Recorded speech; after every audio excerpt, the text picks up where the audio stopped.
ding. My love to Mr. Moonie.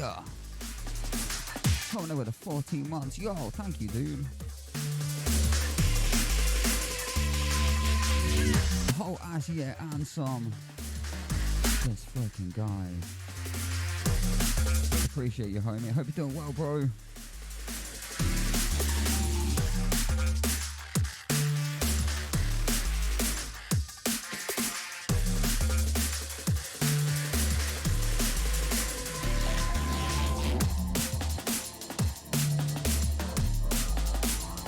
All love to Moonie. This man is constantly streaming on a level of gaming that most of us cannot even comprehend.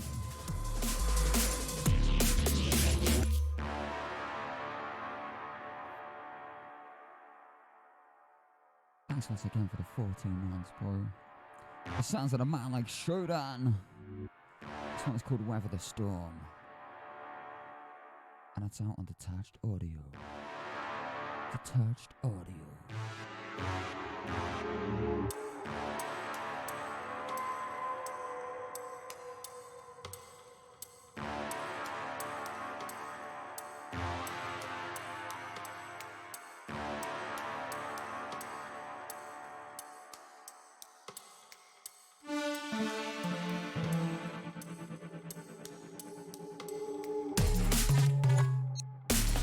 The weekend. We have finally made it through another dog shit week. Let's go. And yeah, all's good this end, man. All is good, my friend. We're slowly trying to peg back the caffeine intake, and I'm down to 1 can a day, which sounds terrible.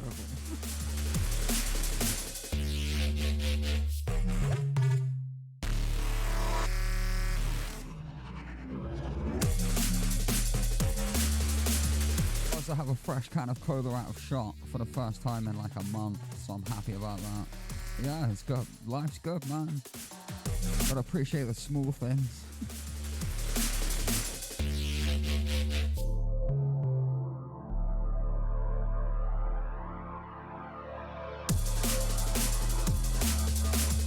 What about lifestyle? Yep. I'm not staying up all night.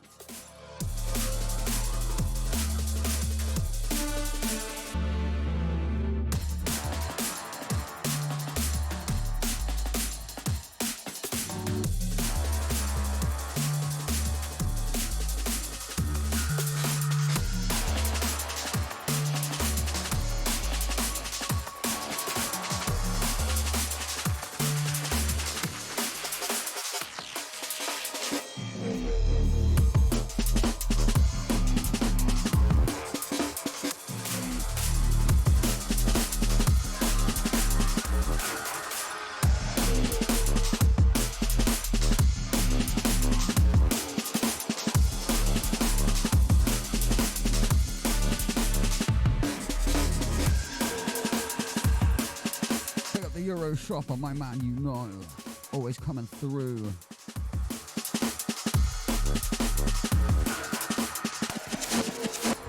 Always available as well. I don't think I've ever been to the store across the street and they've never had those in stock.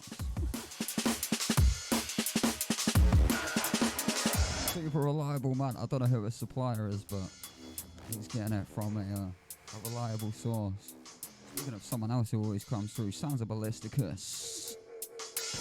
This one is called Resistance. Freaking Shouts Valley.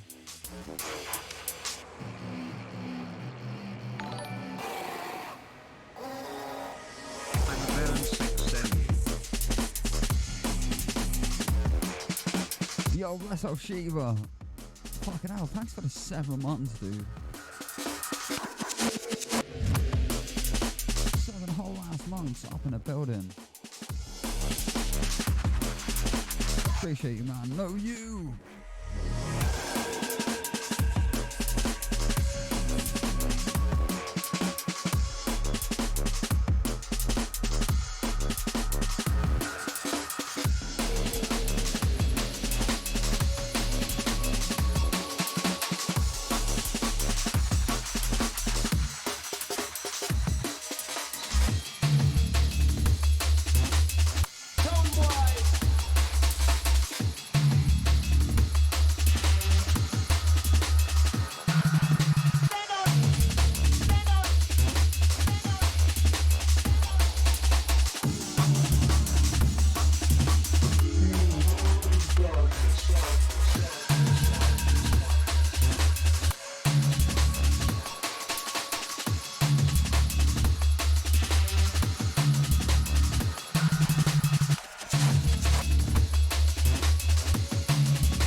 lot like Night Coda. Greetings, my dude. Hope you're doing well, man.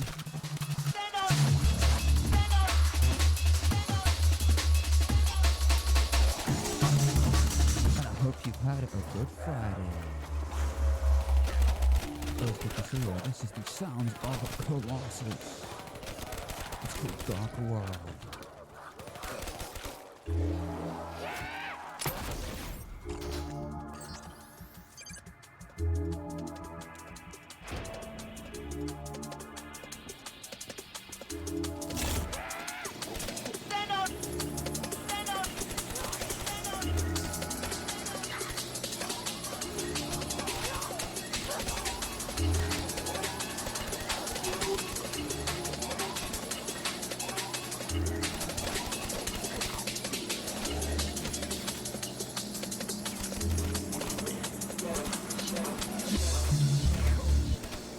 Coming in with the huge epiphany. 7 months for the Shiva 77777777.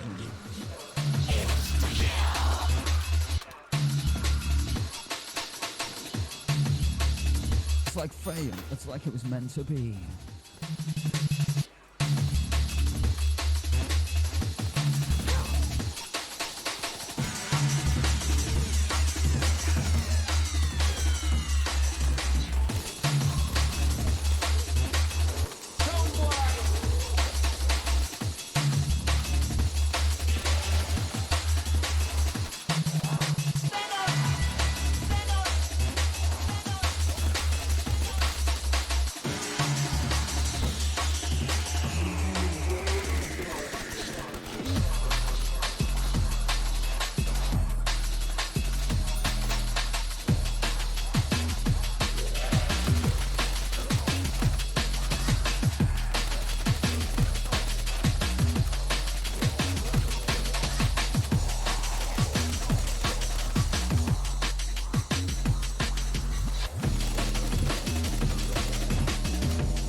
Sounds of Good Shepherd. This one's called Run Harder. Run Faster. Might have to Good Shepherd, man. It is Friday, after all.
That's how you slay.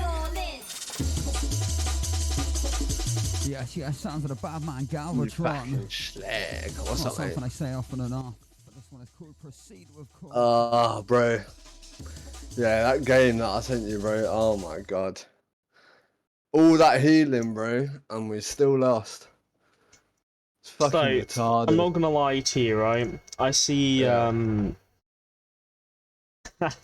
so I didn't look at the shit underneath it. I just clicked on the image. I'm like, okay, what's going on there, right? First thing is, I see 2 plats, 2 silvers and a gold. So I'm like, okay, you got shat on. Then I have a look at how much damage the Drogos did. I was like, okay, I see what happened here. He carried the fuck out of that game, right? Yeah, he did. Then I look over to your thing, right? Yeah. 300k healing. Yeah, I know. And I was like, oh shit, this is a great game, right? So I click off it. I was about to say GG. And then you put all of that doesn't matter if your point tank throws by picking Ruckus. I click back on it. Ruckus. Yeah, me like, and James were both saying in voice sound. chat, go Nando, please. We need Nando, go Nando. Because that Drogos, by the way, was first pick. So Yeah. they go Leanne and Vivian to counter Drogos, and they barely even fucking shoot at him. It's me that's having to shoot at the bastard. And I don't do a lot of damage. I'm healing for fuck's sake. So me and James are the ones that are doing most of the damage to Drogos, really. The funny thing is, Ruckus is he's basically a glorified flank, right?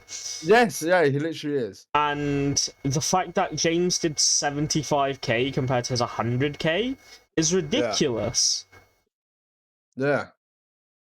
He didn't even do that well. Who, the Ruckus? Yeah. Yeah. Like Yeah, shit. fucking dog shit. Yeah, dog shit, bro. Like, absolute dog shit. First of all, right, they already had a Torvald. Ruckus was last pick, by the way. So they had a Torvald and Atlas, right? And a fucking Drogos, and he still picked Ruckus. I mean, just look at the damage taken, right? Like, that shows you everything you need to know. Like, James was the only person taking fucking damage that game. Most of the game, yeah. It was fucking retarded. And it just sounded like you were just putting all of your totems around him and just fucking, you know. I literally was. Yeah. I had 2 totems on James at all times. Yeah. And then 1 totem at the fucking on the damage because they were grouping up. So I was like, okay, I'm just gonna put 1 totem around you guys, and then I'll flip back and forth. Whenever one of you guys are low and James is full, I can right click you. Yeah. But fucking hell, bro. My head that game, I was on a swivel, bro. It was fucking ridiculous. I'm not gonna lie. We need you, man. We need you. We can't put up with these fucking retards for much longer. It's too much, bro. It's too much. Well, I'm still playing, and I'm about halfway now. Okie dokie. So I won't be too much longer. I don't think. I want to say by next week. Yeah, fair enough. Right, what was you gonna say? Oh yeah. Do you want to watch the podcast and shit now? I mean, fuck it, check it on. I was gonna jump back on Paladins. I can watch it whilst I'm playing. I'm only playing cash, so I'm playing easy anyway. So check it on. I'll listen to it whilst I'm playing. I mean, yeah, it's a podcast. You can Yeah, exactly. do that. I've got no problem with that. By the way, there's a Skyblock update, right? Is it the Garden 2.0 one? Is it? It was, yeah. Okay, yeah.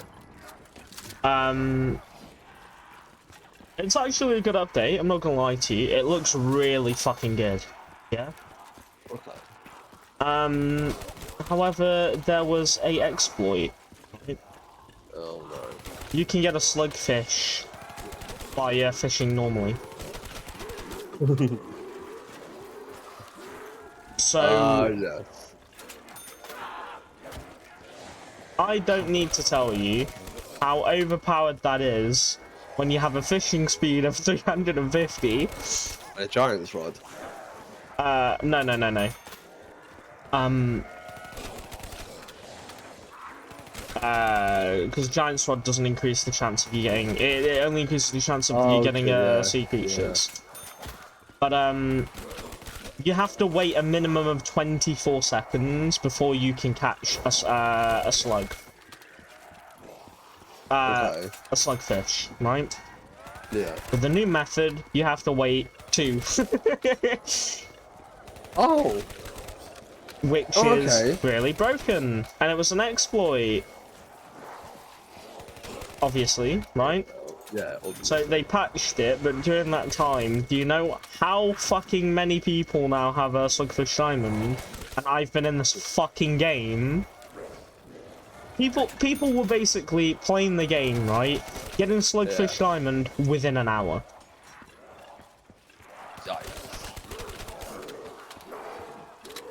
Yikers. Bear in mind that I've been slug fishing now for like 4 or 5 hours, and I still don't have it yet.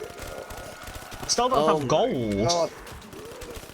Bro, I don't think I've got gold slugfish either. So we missed a fucking absolute slapper of an exploit. I mean, it don't surprise me, to be honest, that we missed it. How long was it in the game for? I'm guessing it went in the game for very long. Like a day and a half? And some people are saying apparently it's still not fixed, but I don't know about that.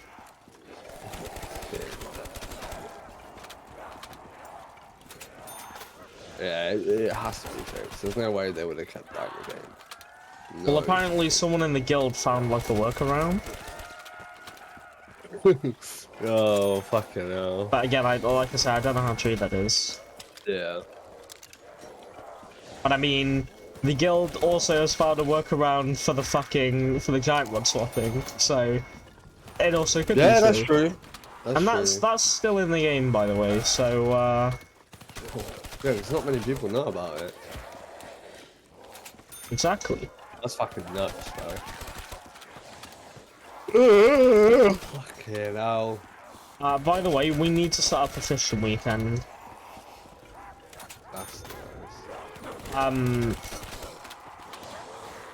You know, rod swapping. Yeah. Just in case people do find out about it, by the way, if they patch that, that means that the only way for you to get the vanilla fish is by fishing with the actual shit rod. Yeah. Does not look fun at all. So, I just want to, like, rod swap. Or, I don't know. I think just to get, like, a gold, maybe. And it's not, like, terrible, right? Yeah.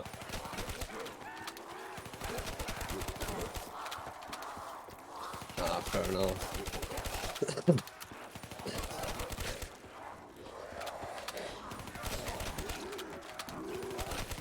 Yeah, Bro, we have lost some games today that we should not have lost. Like, at all. I'm not saying, like, anytime soon, because obviously I'm still playing Nacht, and then I thought I want to play Paladins for a bit.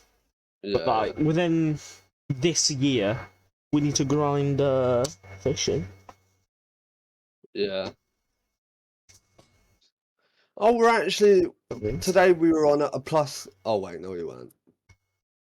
One. I heard today. 3, 4, 5. I heard today. 1, 2, 3, 4. Oh, we won 5, lost 5 today. And I want to say at least 3 of those losses should not have been losses. We should have won that. It's literally like it came down to 3-3, and just complete bullshit. Yeah, it's kind of fucked. Dum, dum, dum, dum, dum.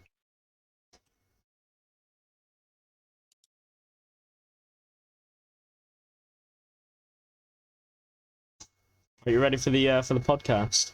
Yeah, go on and check it on.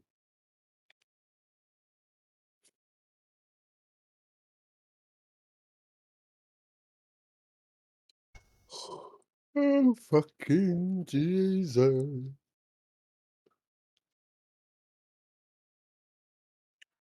Assalamu alaikum, my brothers and sisters.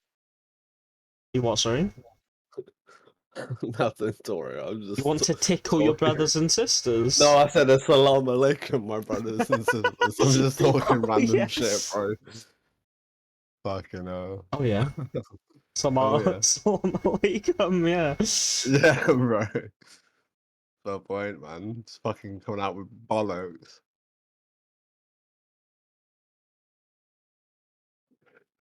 Salam alaikum, my brothers and sisters. Right. Are thou in? Like you say that to all the blokes, don't you? Yeah. I'm in. Oh yeah. Oh yeah. Yeah, man. You ready? Yes. Hey. Hello and welcome to another Twats. episode of To Be Honest, a show with a clown, a duck, and A a nerd. degenerate. Well, Oh, actually, shit. no, Nerd's back. I forgot to include Nerd. Yeah, here we Inmates go. are no longer running the asylum. Stop making that comment. I wasn't sure if I was the duck or the degenerate. Welcome back, Nerd. Very good to have you back. Very good to have you back. You've been sorely missed. But you were working on this fantastic video that I've just finished the other day, well, yesterday. 45 minutes long, all about this guy, Gary V. Oh, you liked it. Thank you. I wasn't sure, actually. I didn't know No, if... I really liked it. I really liked it. I love the It's Always Sunny Yeah, that's my comparisons. favorite part. That struck me at the last minute. And then once I went down that path of... It just kept lining up. Yeah, it was like, holy shit. There were all these eureka moments of like, and then this lines up, and then this lines up. Like his art looks the same. Yeah. The art, which basically on the show... So the joke about Charlie is that he's... like illiterate, and he's had a really hard life. He lives basically under the bar with rats and spiders and things like that. And he, whenever he writes something down, it's incredibly broken English, or it's in hieroglyphics, basically, where he draws them with crayons and they're little pictures. And those pictures that play for a laugh on the show are what sold for $150 million in crypto land. So, like, and that doesn't play for a joke in the digital collectible space. Like, this must be taken seriously. Christie's auction house has curated it, where it must be treated with, like, the utmost respect of museum quality, historical figure quality doodles. But as far as the comparison between him and Charlie, there's like the voice is the same. That weird, It actually is. that high. That was the funniest part, honestly, was the fact that they actually sounded so like Weasley and identical.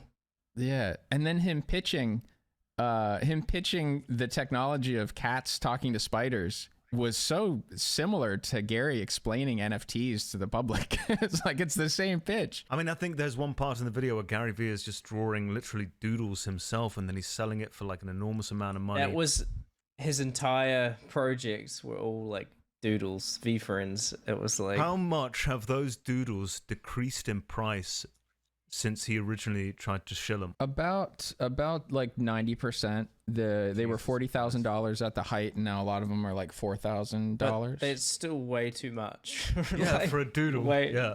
Yeah. What I didn't mention in the video that I think is key to understanding how the price got so high is he introduced a concept for auctions that people had no experience with, because he was trying to maximize how much money he made off of this and how high the initial price was. So he used a Dutch auction, a reverse Dutch auction, I believe. So what people thought, and with the way he explained it and the way you would understand if you Googled it, is that it's a way to keep people from colluding. It's like it's an auction strategy that keeps two parties from colluding together to set a price that's artificially low. So the solution basically requires everybody to bid what would be the maximum amount that you're willing to pay for this. And so what everyone thought was going to happen is, okay, well, I'm just putting in like a silent bid that no one, it's like poker or something where they don't know what I've bid, I don't know what they've bid, and whoever has the highest bid gets it at the price that they need to beat the second highest bid. And the way Gary made it, without really making this clear, is if whatever your maximum bid was, if you were the top bidder, he took all of that.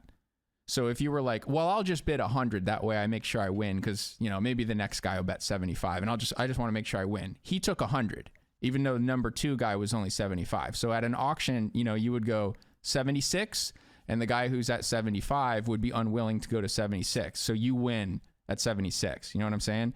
He took your maximum bid, like your secret, oh man, what would I pay if I really, really, like, what's the most I have? And he took that.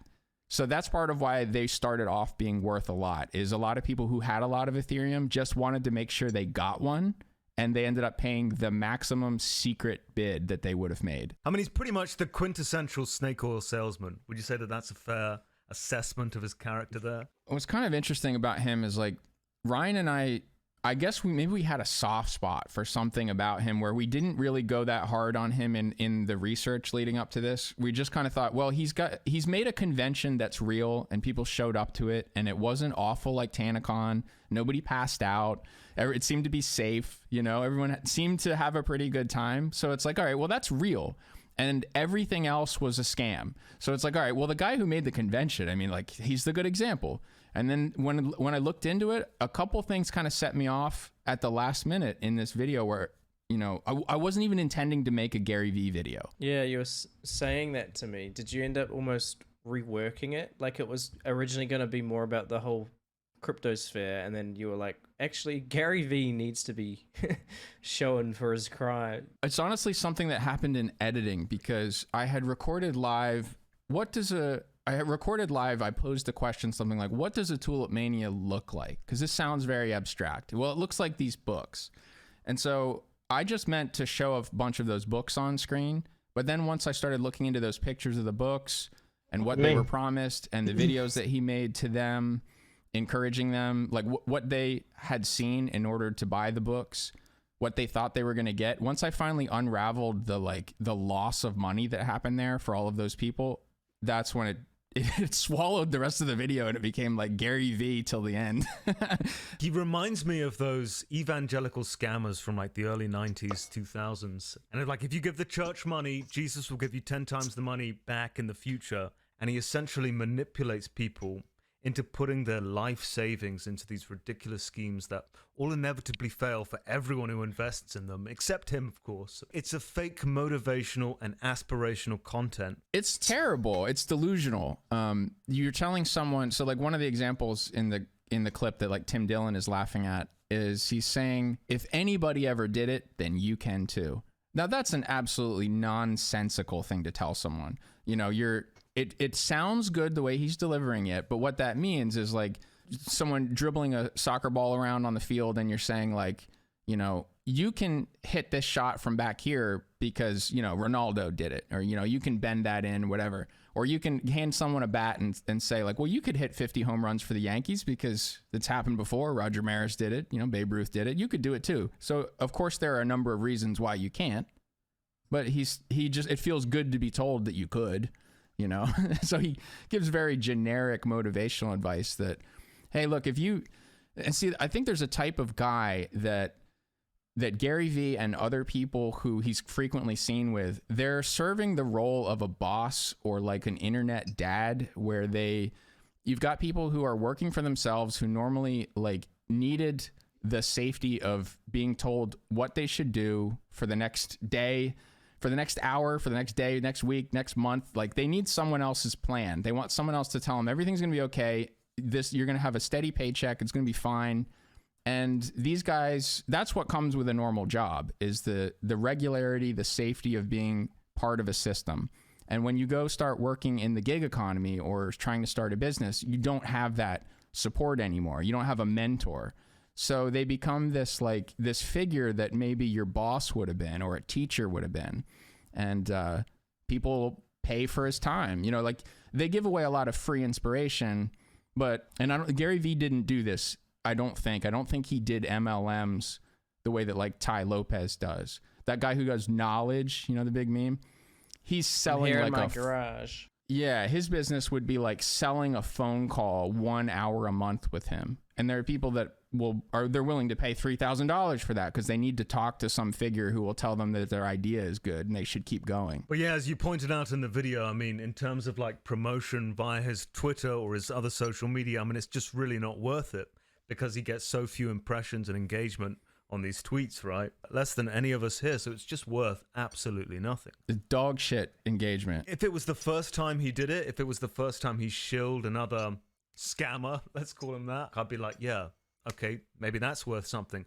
But if he's going to keep doing it, it's completely devalued, just like NFTs themselves. The more he makes, the less they're worth. Too much supply. That's right. Yeah, it's Gary's one of these guys that so like, you know how we get overwhelmed with these YouTubers, like if we try to do a video on whether it's Jay Station or Jake Paul or Lele Pons or Logan Paul or something, it's like you run into this wall where there's so much content that you're drowning in it. Like you can't watch it all, and then you can't keep up with what they're doing every day. It's like there literally isn't enough time. Jay Station case, didn't you guys watch it all? That's the crazy thing is we did do that with Jay Station, but that's probably why part 2 is still and that's not out. why, that's why it took so long. It was a team effort. But with Gary Vee, so he tries to, and there's calls where you see him trying to basically mentor people into doing this. He's telling them to just flood the internet with content.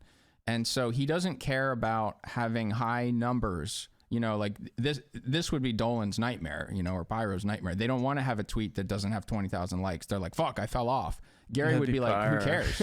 You know, I want 2,000 tweets if I could make them that all get 20 likes, because they want to make constant impressions and reach different people. At the same time, he's also constantly applying pressure via FOMO, you know, this fear of missing out. So if you don't buy now, then you're going to miss out on making a lot of money. He's also promising happiness and like relationships as well. What did he mean by relationships, by the way? Just like a relationship with someone, or a relationship with like another investor or something like that? Yes, that. So I think, to be fair, what he meant is like you'll join his Discord, and you'll, within the community there of people who all gave their money to Gary Vee, you'll meet other like-minded people, and you guys will form friendships and hang out. And I think that's fair to say that's true. It happens in, you know, the TBH Discord. It happens in Dead Avatar Project, and anybody's community. People who share a similar interest, like you'll strike up a real friendship. Like maybe you'll end up hanging out outside of that. It's such a weird thing to incentivize, though. Yeah. We would never say it for our Patreon. Like, imagine if we did it. Like, join the Patreon today. It's only $5 a month. I mean, this is a perfect way to shill it, actually. $5 a month, and you will make lasting friends for the rest of your life. I would say, please do not hang out. Like, you people need to be as isolated from each other as possible. Like, that's a very dangerous recommendation. Please do not have friendships outside of that server. In fact, the less you talk with each other, the better. You're all very dangerous. I think it only works in his favor to say that because, okay, well, this is one of my questions. Do you think that many of the people that fall for his scams are incentivized to keep supporting and defending him against, you know, those like yourself, those that would criticize him? Because if he fails, then by proxy, they fail and also lose money. Yes, and I think this is something that that is both like a potential benefit and a downside of, depending on what your perspective is, of the way that the internet is developing. Because think of like a Tesla fanboy. They own Tesla stock. And so when you come out criticizing Elon Musk with a hit piece, they're going to be in your replies telling you that this is hack bullshit, go away, because they literally are invested in Elon, you know, in his future. Like Tesla is so closely tied to Elon that they like stan him, you know? So you could say the same thing about the project that I'm building. Like I am going to create, you know, additional sort of Nerd City fans that like they've collected something that they don't want it to fail, you know, but also we said this on another podcast. You could say the same thing about just someone who's recommended a channel, you know, like if someone's like, hey, Pyro's good, and then Pyro has allegations against him, they're going to be like, no, he's still good. Like, fuck you. Don't criticize him. But I feel to a far less extent, because obviously there's no financial motivation in that. There's no financial barrier to that. Mm-hmm. Yeah. For these people's cases, I mean, they've invested, like you point out in your video, their life savings. You know, they're down to nothing. So, of course, they're incentivized to support Gary Vee no matter what. I think it gets dangerous into the higher amounts. You know, it goes from someone who's they're risking their reputation, which is, you know, that's an abstract value. They then would be risking a few $100s. Okay, that's, you know, they've invested in a penny stock or something. They've invested $40,000 several times even. It's like that's really, you know, that's a house. That's their kid's future. They are talking about generational wealth at that point, you know. Do you think that on average, most of the people falling for these scams are both poor and stupid? There's a few different type of people that listen to Gary Vee that make up his audience. There are people who are already wealthy entrepreneurs who are just trying to get to the next level. And then there are people who are aspiring entrepreneurs and are just waiting for an idea. And so he's talking to people that are also manipulators who have done very well. And then he's talking to people who have no idea what's going on. And you could tell them to do something and they're going to do it if you pay attention to them. Would you say the former is the minority or the majority? I think I saw a pretty fair split between houses that, well, I shouldn't say a fair split. I did see some houses that clearly looked like nice and finished. And those, I guess, were people who, you know, maybe they could lose the price of a Mercedes-Benz and it wouldn't kill them. They didn't have to put it on a credit card. And then there's the people who he's talking to when he says, put this on your credit card.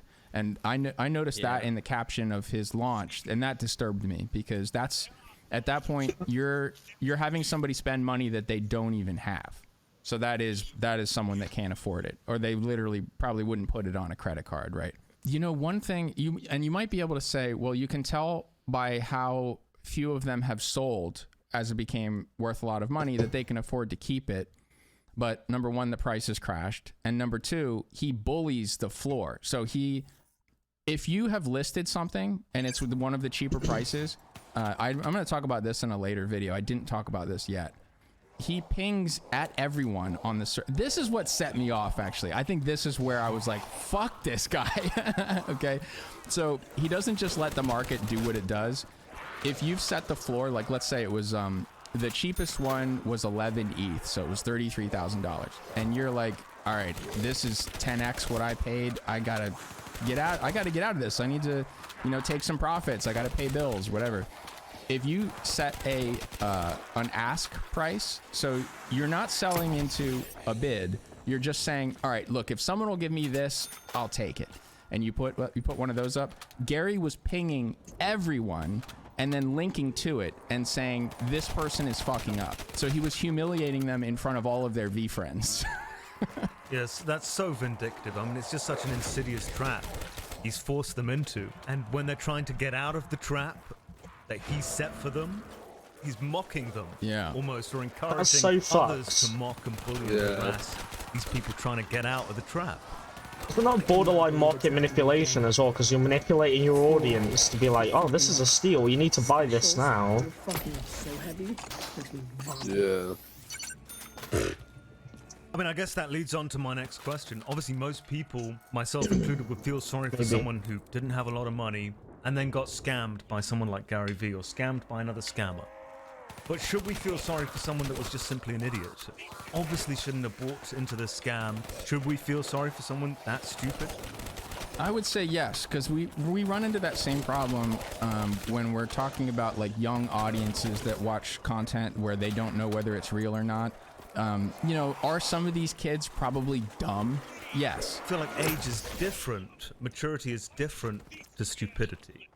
Yeah. I know, but just because someone turns 18 doesn't mean I want to see them like exploited. So I still feel bad. I don't think that someone deserves, like, just because they fell for a scam that they deserve to be scammed, because it happens to old people. It happens to the oldest people. I thought a lot of the people being scammed by Gary Vee were like almost middle-aged people, or like not like early 20s or teens. Were they not more older people? Yeah, I would be surprised if the majority ended up being 60 plus.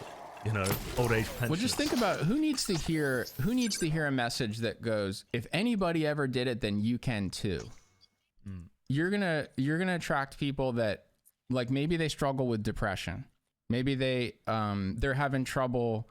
They want to be successful. They want to take care of their family, but they just don't have it in them. And so they need someone to kind of work them up into like a sort of like emotional amphetamine high of manically being like, I can do this, rah! And so like that's the type of person. It's someone who doesn't have that drive in them and that needs to be sort of topped up and have someone hit the gas. So those tend to not be successful people, I think. I think I agree with you purely based on the fact it's such an easy out for a scammer like Gary Vee to just say, it's your own fault because you're stupid. I mean, I feel like that's such an easy... What do you think?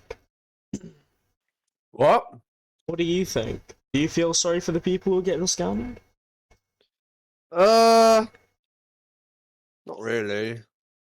I do a little bit because they got scammed at the end of the day, but I don't know. When it comes to crypto, in general, I have mean, less sympathy, to be honest. But that's just why? me. Because of how volatile it is.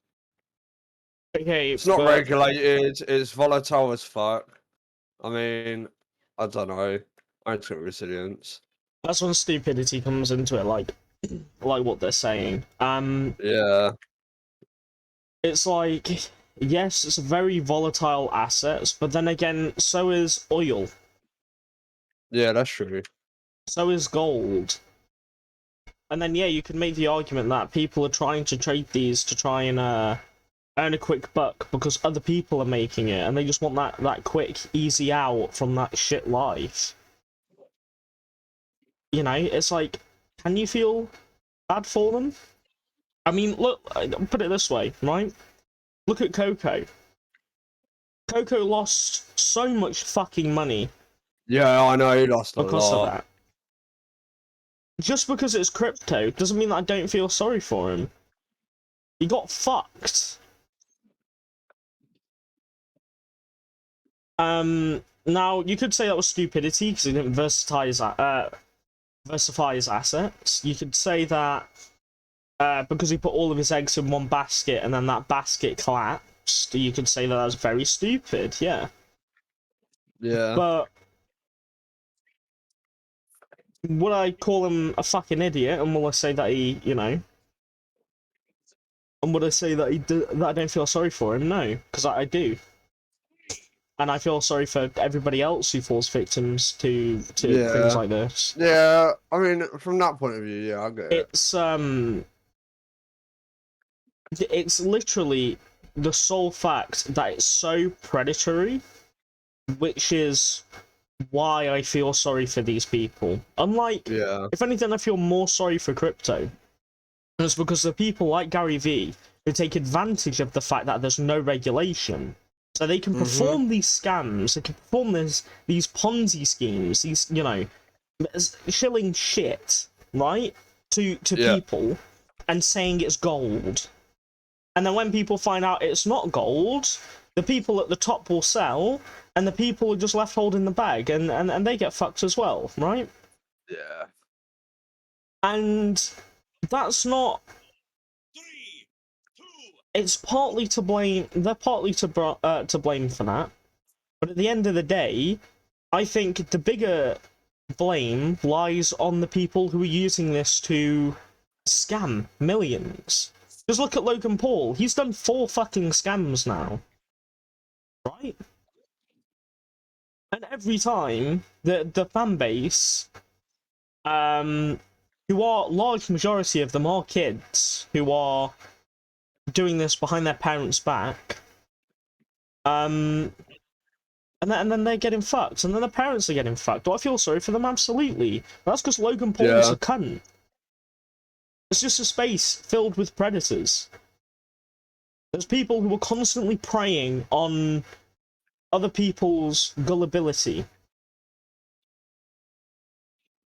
And yes, part of the blame lies on them, but does the full blame lie on them? No, because 90% of the blame goes to the fucking scumbag who's scamming people in the first place.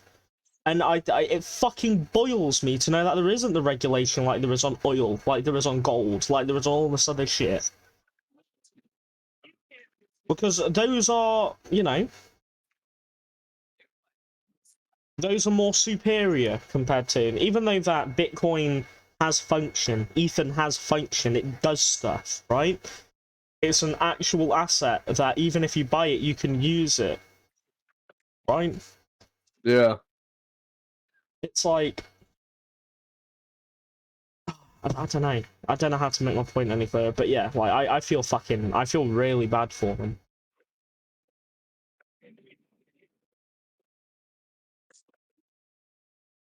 It's like the door salesman's in the 90s. I know Friends did a sketch on them, right? Where people would just go to your door and they'll just try and sell you like books that mean nothing. But they bought the books for like £2 and they're selling them for like 20, right?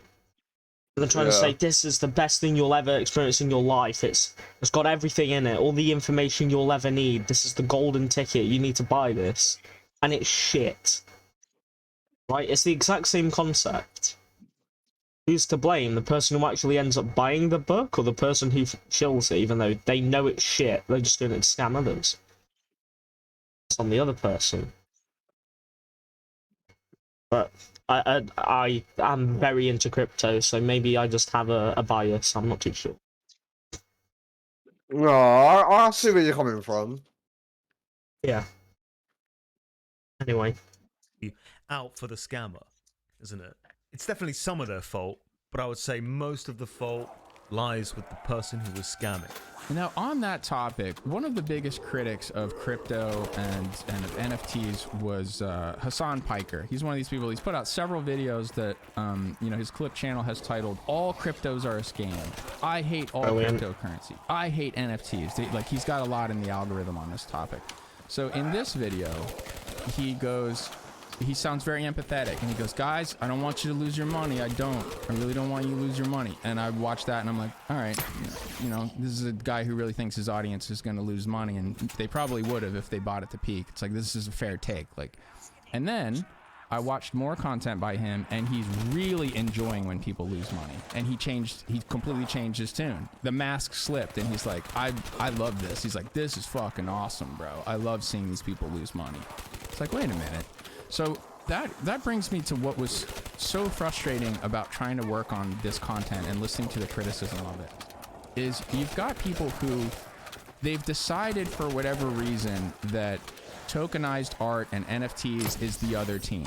This is something bad and I don't want this to happen. And so the end justifies the means. If the end is that no one does this, I want to see everyone lose their money, and I can't get there. Like, I don't want the scams to happen, period. And I don't want it to end because there were scams and everybody got scammed. Like, the end does not justify the means for me in that way. It's like socialism and Marxism and communism is the shared ideology between the people who I would say did a bulk of the explanation of why crypto and NFTs are bad. Whether it's Dan Olson and The Line Goes Up, he's admittedly influenced by Marxism and Karl Marx. Sam Piker is like the worst example because I think it's pretty well documented. I mean, there's a lot of evidence out there that he's a total hypocrite. He's probably got like $1 million invested in crypto. I can't stand that guy. Yeah, he's such a fucking fraud. I remember on a previous podcast you said he'd said something like, "Oh, good, I'm glad the Queen died," and you were like, "What is this guy's problem?" And I've felt that way before. And it's like, this is the explanation. Here's what his problem is. Because what is bad to him ranks higher than being like a misogynist, awful, anti-humanist shithead, he wants to just kind of like discourage the idea of what would it be? Colonialism and what is it called when you're an apologist for the throne? You're a loyalist. So like he thinks that's bad, and so he wants to criticize the idea of royalty and colonialism and that kind of thing. And so he was saying like, I'm glad the Queen's dead. Like, oh, fuck the Queen. Why'd you call it What Happened to Nerd City? I think it was because I was like typing into the search bar on Chrome, like Nerd City YouTube, because I needed to like download one of my own videos, and I saw that the autocomplete said something like, where's Nerd City, or what happened to Nerd City? You could have also, because like you said, you kind of changed the direction of the video. You might have had more of an explanation originally, but then you went so hard on Gary V that you were like, wait, I didn't really answer the title yeah, of the that's video. exactly right. You're right, and I forgot that too. So the beginning of an opening monologue, at first I was going to say like, I promised I was going to look at this trend of digital collectibles, and there was so much scamming and bad shit that it was more than any one channel could keep up with, and I tried to, you know, like CoffeeZilla was doing a pretty damn good job at calling out like the largest, most complex, highest loss scams. And behind the scenes, I was even talking with him about that. And, you know, Ryan and I were helping him find wallet addresses and stuff. You know, we were in cahoots on some of those investigations. But then he was coming out with videos, and I was looking into things that he didn't have time to look into. And it just got to be so much that it's like, part of what happened is I just got swamped in what I thought would be this fun project where I would make some I would make some cards with Max Mofo. A couple month project, and then 2 years later you're like, whoopsie. Because everything turned out to be a fucking scam. That's the problem. Like, there was no... Do you remember when Colossal asked me... Colossal asked me, like, what's a good example of a project? And I was thinking, like, of PFP projects. And you really fucking struggled to think of an answer for that question because there it was like a minute of me thinking about it. Like, and then I think there were like, 2, right? I remember there being like 2. That's all I remember. You could I don't even want to mention them again because they turned out to be not good. Oh, really? Did they actually not end up going anywhere as well? They ended up disappointing the people who were hoping they would deliver a better product, or they would. So one of them that I mentioned before, one of the things they were promised was they would own the IP of the owl that they were buying, and the project just retracted that. They were like, "Sorry, we can't give that to you." So the community was very disappointed to lose their ability to like put that on something that they could sell. Now, whether that was worth anything, you know, that's a whole nother question, but they took away something that they promised. And then also, they made some other mistakes to where it's like, okay, this isn't that. The leadership here doesn't have everything together. But I really struggled, and when he asked me that, I had to think for like a minute, and we had to edit down the answer because it was like dead air of me thinking. Right. You know? And then you obviously couldn't, like, I mean, you could, but like, vouching for your own thing is like, well, you can't really do that just because it's like the self-bias. No, I think that was even the premise of the question. As Colossal said, other than your own, what's an example of a good NFT project? And I couldn't think of one. Now, let me clarify that I was thinking I could not think of a good PFP project. So there's a difference between when someone was making 10,000 generatively created things that were meant to be used as an avatar. None of those ended up being a very good idea, and I never thought that they would be. I hoped that some of them would be, but I like none of them didn't disappoint me. Even Andy Milanakis, someone who, you know, I was in group chats with, trying to talk shop about this stuff. He fucking rugged it. So fucking disappointing, man. Wasn't he selling the most stupidest shit as well? Like screenshots of tweets sort of quality? Wasn't it something like that? His stuff? I've seen him coping a little bit. I don't think it was a direct scam. Or was it? Was it a direct scam? The one that I'm referring to was, they were basically like pixelated goats. That's it. People love buying horse shit. Absolute shit. He was promising that he was going to make a metaverse place for the community to hang out, some sort of game. It was going to be built into like a Minecraft alternative. And he had some developmental struggles that looked like it wasn't all developmental struggles. You know, obviously he has some developmental struggles, but he was having some struggles with the getting the video game developed, and he quit. And then everyone's like, hey, what's going on, Andy? Like, what's the progress on this? And then he was like, sorry, I'm just going to move on. You got to move on. And if you look at some of his tweets and what he was telling people, he was promising that he would never do that. He was tweeting and he was yelling at people for selling too cheap and for not buying cheap ones off the floor. And he was saying, like, I'm in this for the rest of my life. I'm going to keep adding value to this. So, like, he scammed people. So even Andy. It's funny to think what people were buying, because one of the other like prominent guys in this sphere was like Lush Sucks, you know, the graffiti artist, meme artist. And he was just selling like screenshots of his old Instagram posts, and people were buying it. And I was just like, what? I was just at the time, I was like, what use is this gonna have ever? Like as an art piece or as anything? Yeah, I bought one too. I bought 2 of them. I assume those. Yeah, I'm guessing because I think even my image was in one of them. Lush which was like DM'd, yeah, kind of appealing. He had ones of Max, of PewDiePie, you know, people we know, friends of ours, and we like him as an artist. You know, we've retweeted him. We've featured him in our content because he's a meme You know, he embraced meme culture and did good stuff. That's not a scam, though. I mean, he wasn't promising, you know, marvelous things to happen if you purchased a picture. Yeah, no, but more just like why people were spending thousands of dollars on a screenshot of an Instagram post. You know, when you lay it out like that, it's like, what the fuck were people doing? I assume, like, all his pictures now are worth far less than what people originally purchased them for. I'm guessing. Yeah. Yes. Yeah, they're cheaper than what I paid. Yeah. So if some people are feeling scammed by that, then I don't think they should be. I feel like those people are suckers. If you bought genuinely hoping to make money off this purchase, I don't feel sorry for you. You're just a sucker. You weren't scammed.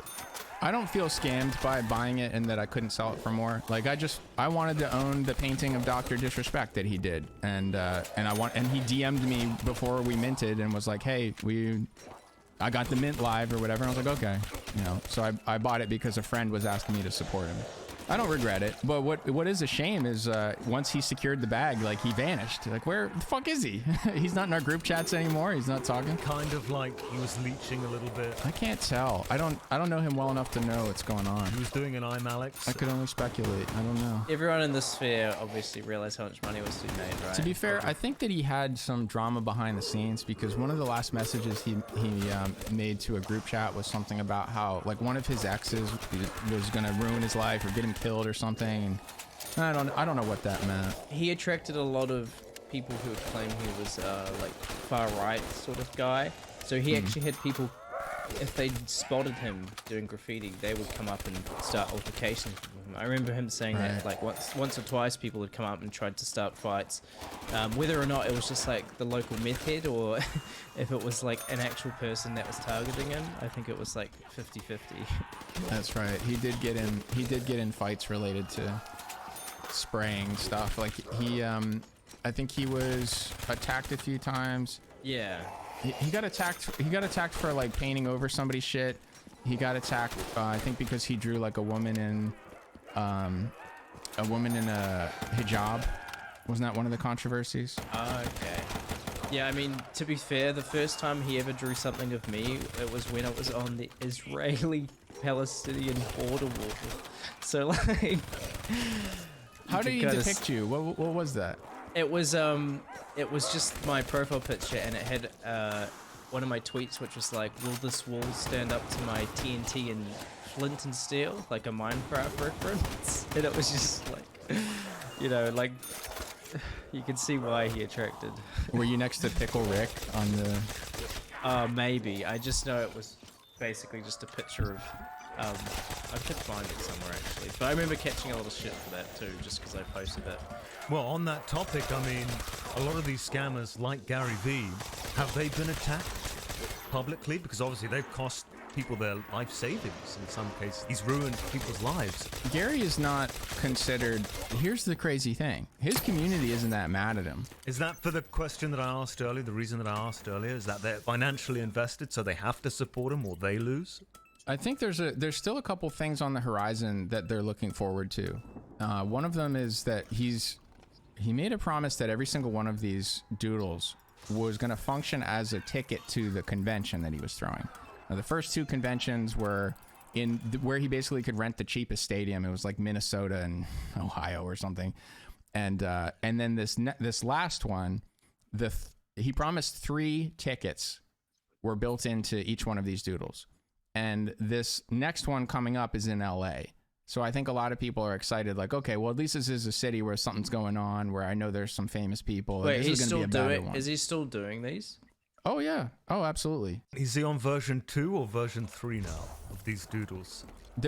So it started off with 10,000. When these things were worth 30, 40,000 a piece, he had only 10,000 of them. And he could have stopped there, but he wanted more money. Because what he's trying to do is make $1 billion, multiple billions of dollars, and buy the New York Jets. That's the goal. He's trying to own his childhood football team.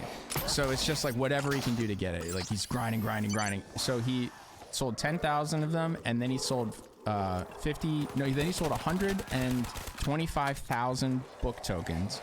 And then VFriends 2, there were 55,000 of those.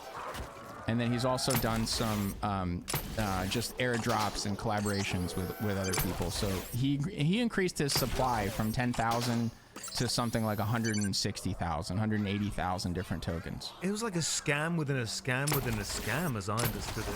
Because he writes this book. Did you buy the book, by the way? You have a copy of it? No, I didn't. I looked around locally because I was willing to. Because I'm not gonna fucking.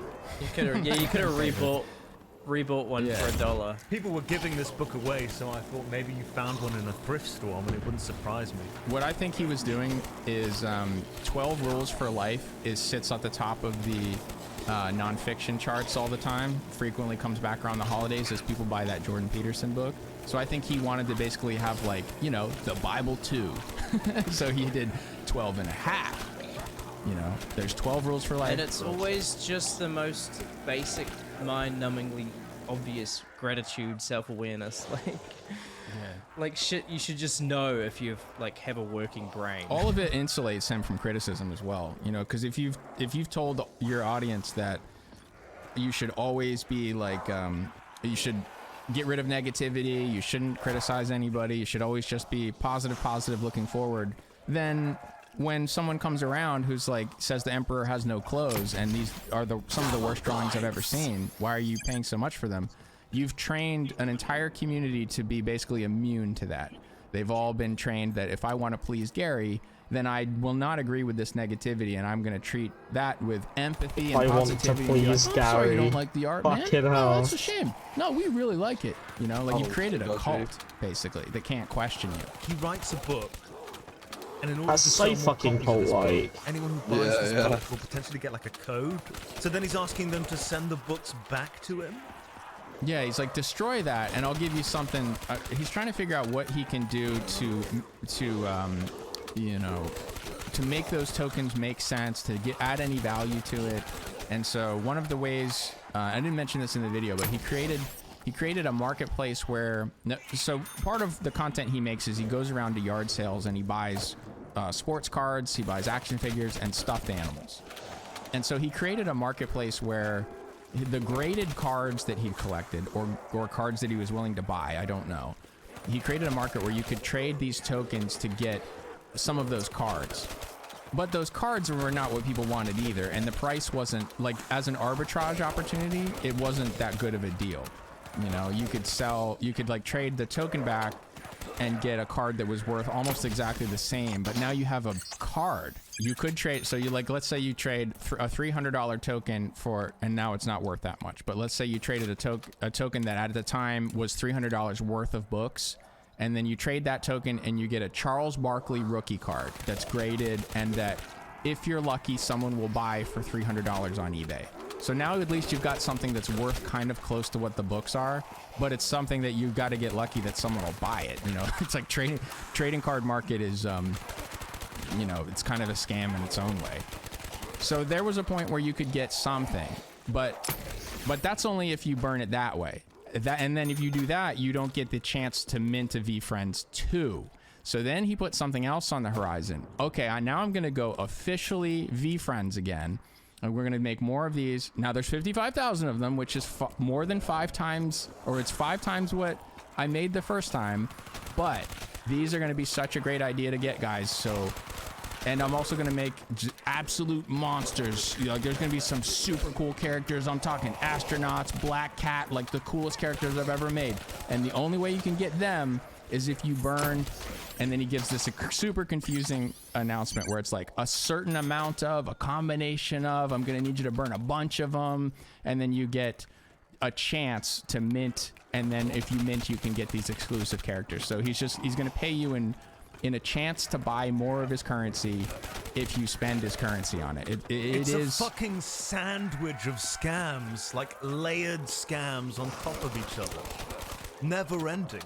The value he was creating in the future of a token he was making up is what he was basically taking your, you know, investments on. Like he was borrowing using the value of something that he'd inflated himself. So at the end of the day, it's like these are all currency that you've made up.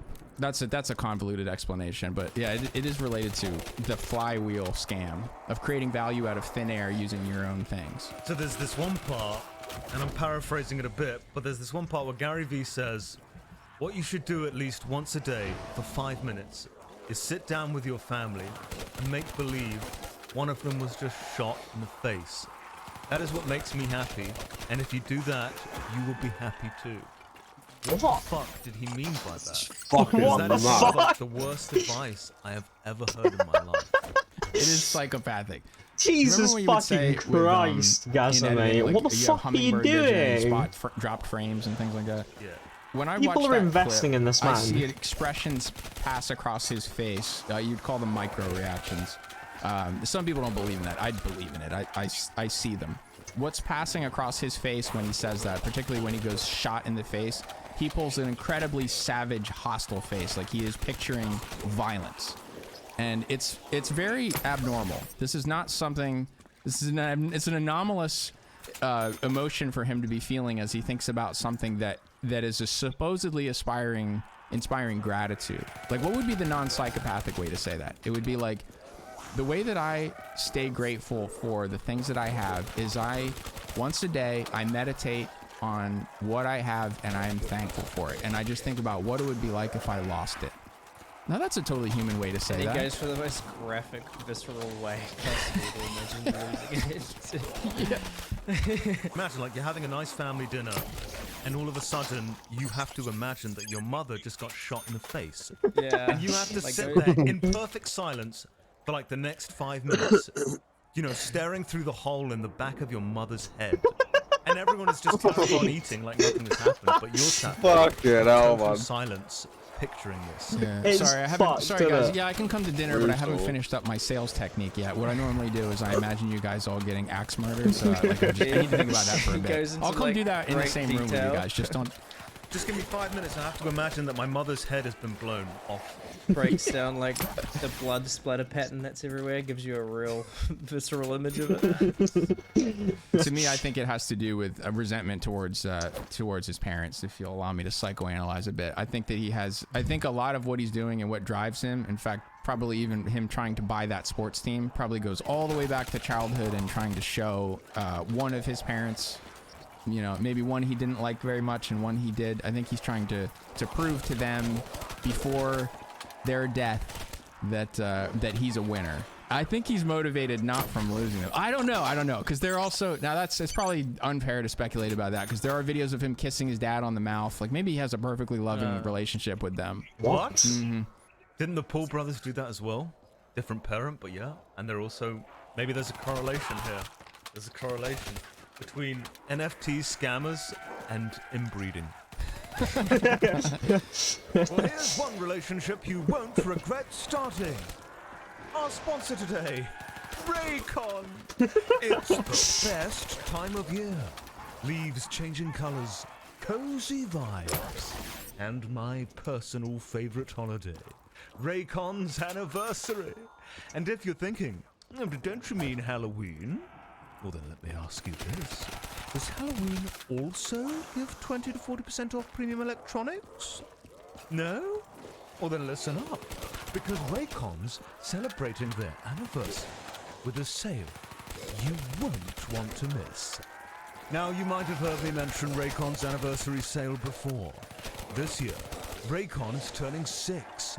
In that time, Raycon has really made a name for themselves in the premium audio space. Their everyday earbuds are known for delivering high-quality audio and thoughtful features, like a 32-hour battery life and a perfect in-ear fit for all-day wear and lasting comfort. All this at half the price of other premium brands?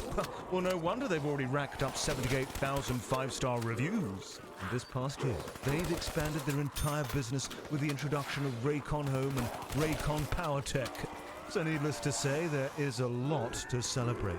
That's why, to thank everyone who's shown them support in the past 6 years, Raycon is offering 20% off everything on their site, with select products up to 40%. How are you finding your Raycons, by the way, Jay? And he's dead. So well with them, I didn't even hear you ask me. I'm using them instead of my old headphones because these don't actually fall out my ear when I go to the gym. So when I go on the treadmill, so that's what That's what I've been using them for. You do not want to miss out on Raycon's anniversary sale. What are you going to do? Wait another year for it? No! Celebrate Raycon turning 6 with their biggest sale of the year going on now. Hurry now to buy raycon.com/tbh and use code BIRTHDAY to get 20 to 40% off site-wide. That's code BIRTHDAY at buyraycon.com/tbh to score 20 to 40% off. Buyraycon.com/tbh. Okay, so we all know how ExpressVPN protects your privacy and security For fuck's online. sake.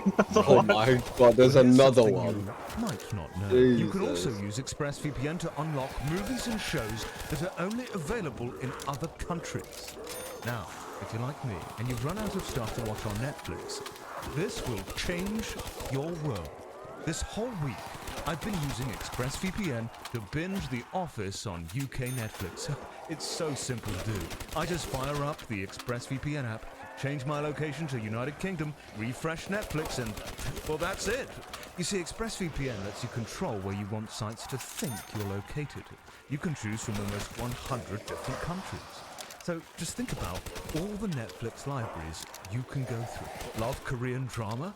Well, use ExpressVPN to watch Parasite off South Korean Netflix. But it's not just Netflix, no. ExpressVPN works with any streaming service. Hulu, BBC iPlayer, YouTube, you name it. Now, I know there are hundreds of other VPNs out there. The reason I'm using ExpressVPN is because it's so ridiculously fast. There's never any buffering or lag, and you can stream in HD. No problem. You see, ExpressVPN also works on all your devices. Phones, media consoles, smart TVs, and more. So you can watch what you want on the go or on the big screen. So, if you want to get access to hundreds of new shows, use my link right now. ExpressVPN.com/tbh. And you can get an He extra 3 died. months of ExpressVPN for free. That's Love him, man, he's a ExpressVPN.com/tbh. fucking Brian just got jump scared by a colossal. ExpressVPN.com/tbh. Prize Picks is the largest independently owned daily fantasy sports brackets DFS platform in North America. We are the easiest and most exciting way to play DFS. It's just you against the numbers instead of battling thousands Oh my god, is this of another other one? players, Is this including 3 in a pros and row? sharks. You pick more than or less than on 2 to 6 player What? stat projections and watch the winnings roll in. Prize Picks is the most fun I've had, winning up to 25 times my money this football season. You just select 2 more players, pick more or less on their projected stats, and place your entry. Testing my skills on Prize Picks this football season is the most exciting way to play daily fantasy sports. If you have the skills, you can turn $10 into $250 with just a few taps. With the Prize Picks reboot policy, your entries stay in play even if one of your players gets injured. For NFL games and CFB top 25 matchups, if you have a player who exits the game in the first half and does not return in the second, that player is rebooted. Prize Picks is the only daily fantasy sports platform with injury insurance. Our producer Ryan tried the app out. He said that it was a slick experience. The interface reminded him of a new fantasy leagues he had competed in before, except this one was more intuitive. He also said they had more sports than just football. He noticed they had fantasy cricket, tennis, Major League Baseball, and even CSGO fantasy teams. So go to prizepicks.com/tbh and use code TBH for a first deposit match up to $100. Go to prizepicks.com/tbh and use code TBH for a first deposit match up to $100. Prize Picks, daily fantasy sports, made easy. You should get disability pay for that. When you do something like that, you're like, you can't work for a week. I've never seen ad reads that got such a positive response. You know, like you literally gave them hundreds of examples of people being like, these are the greatest ad reads on you. That never happens on podcasts. Never, ever, ever in the history of podcasts did that happen. I mean, they keep coming back for more, so I must be doing something right. People are going to believe that Paro just missed the episode, he didn't show up. I mean, he was still late regardless, but people are going to think that he wasn't here. But no, he's been here the entire time and just hasn't said anything. I think he was here for half an hour and then he fell asleep. Do you know, has he divulged any information to you, Jay, about what he's going to be doing at PAX? He's just doing a meet and greet. Like, it's like a 1 hour and a half to 2 hour thing. You know, all the creatures come up to him. I guess get a photo and an autograph or something and be dealing with sweaty fans. Well, he said the ones at Insomnia, which is the UK equivalent, I suppose, weren't too bad. They were probably not too bad in the sense like they were normal ice. He didn't get sick after because the hygiene, the poor hygiene. I still is feel gonna like be the hygiene must have been off the pretty bad. charts. It is with those conventions. Well, he didn't get sick after. He wasn't sick after, so it couldn't have been that bad. If you touch enough kids, you'll eventually develop an immunity to them. Last time we talked about NFTs now. Has there now been one that is a total shit? Good job that we're waiting on the next round, isn't it? Because that would have killed me. Yeah. I can be like, this is not a scam. Do it like this. I can't find anything. There's a couple of very small. There's ones that, like, you know, I don't even want to say it by name because I don't think you should get involved. But it's people who all like penguins, and so they just still hang out because they like penguins. That's fine. That's pretty wholesome. But you know, that's not a great example of what this, you know, what this all of this was promising it could be. And then, so it all turned out to be bad. And I can't really lift anything up as like, okay, well, here's what this looks like when it's done right. And I didn't want that to just be me, you know. I'm trying to do that, but I wanted there to be examples that weren't scams. So I have to basically concede and catalog all of the bad shit that's happened, and there's so much bad shit, it's overwhelming. So number one, I've got like basically no one on my side and no one I want on my side. Number two, from the community that I'm defending, basically, you know, from the concept that I'm trying to be optimistic about. There's like almost nobody who I can say like, here's an ally of mine, here's someone you can trust. There's nothing. It's all bad actors. You're basically like the last Catholic priest left that hasn't molested a child yet. That's essentially your job. And now you've got to try and defend Catholicism despite your entire religious order molesting every child within 5 miles. So then in the other direction, I've got everyone who justifiably is angry at these scams and has noticed them, and who is also misinformed deliberately in some cases. So things that made no sense, but that were viral dunks on this, like the right-click save. I watched people like Hassan and Mooncat knowingly perpetuate that nonsense when they knew better. And I can prove that they knew that that was stupid and it didn't make sense and that they still were doing it. So in the case of Hassan, you can watch him live, like in the course of a live stream, him start by saying, all of these things do nothing. They're nonsense. There's no utility, essentially. It's all just like stupid, doesn't make any sense gambling. So someone starts to send him examples of things that do something. Now, most of these did something. It's like whether it was worth anything, turned out to be no, but they did something. So someone starts sending him examples, and the example he watches is a restaurant where it's basically, the concept was an over-engineered membership card. Whoever owns the token, they're part of this exclusive dinner club. And so there was a video talking about it. So he watches that. And so you watch him get educated live. Okay, here's how this works. So he watches that. And then he has two criticisms. One of them fair. One of them moving the goalpost. First thing is he goes, okay, so the fault in this is that you're trying to create an exclusive club where everybody wants to hang out.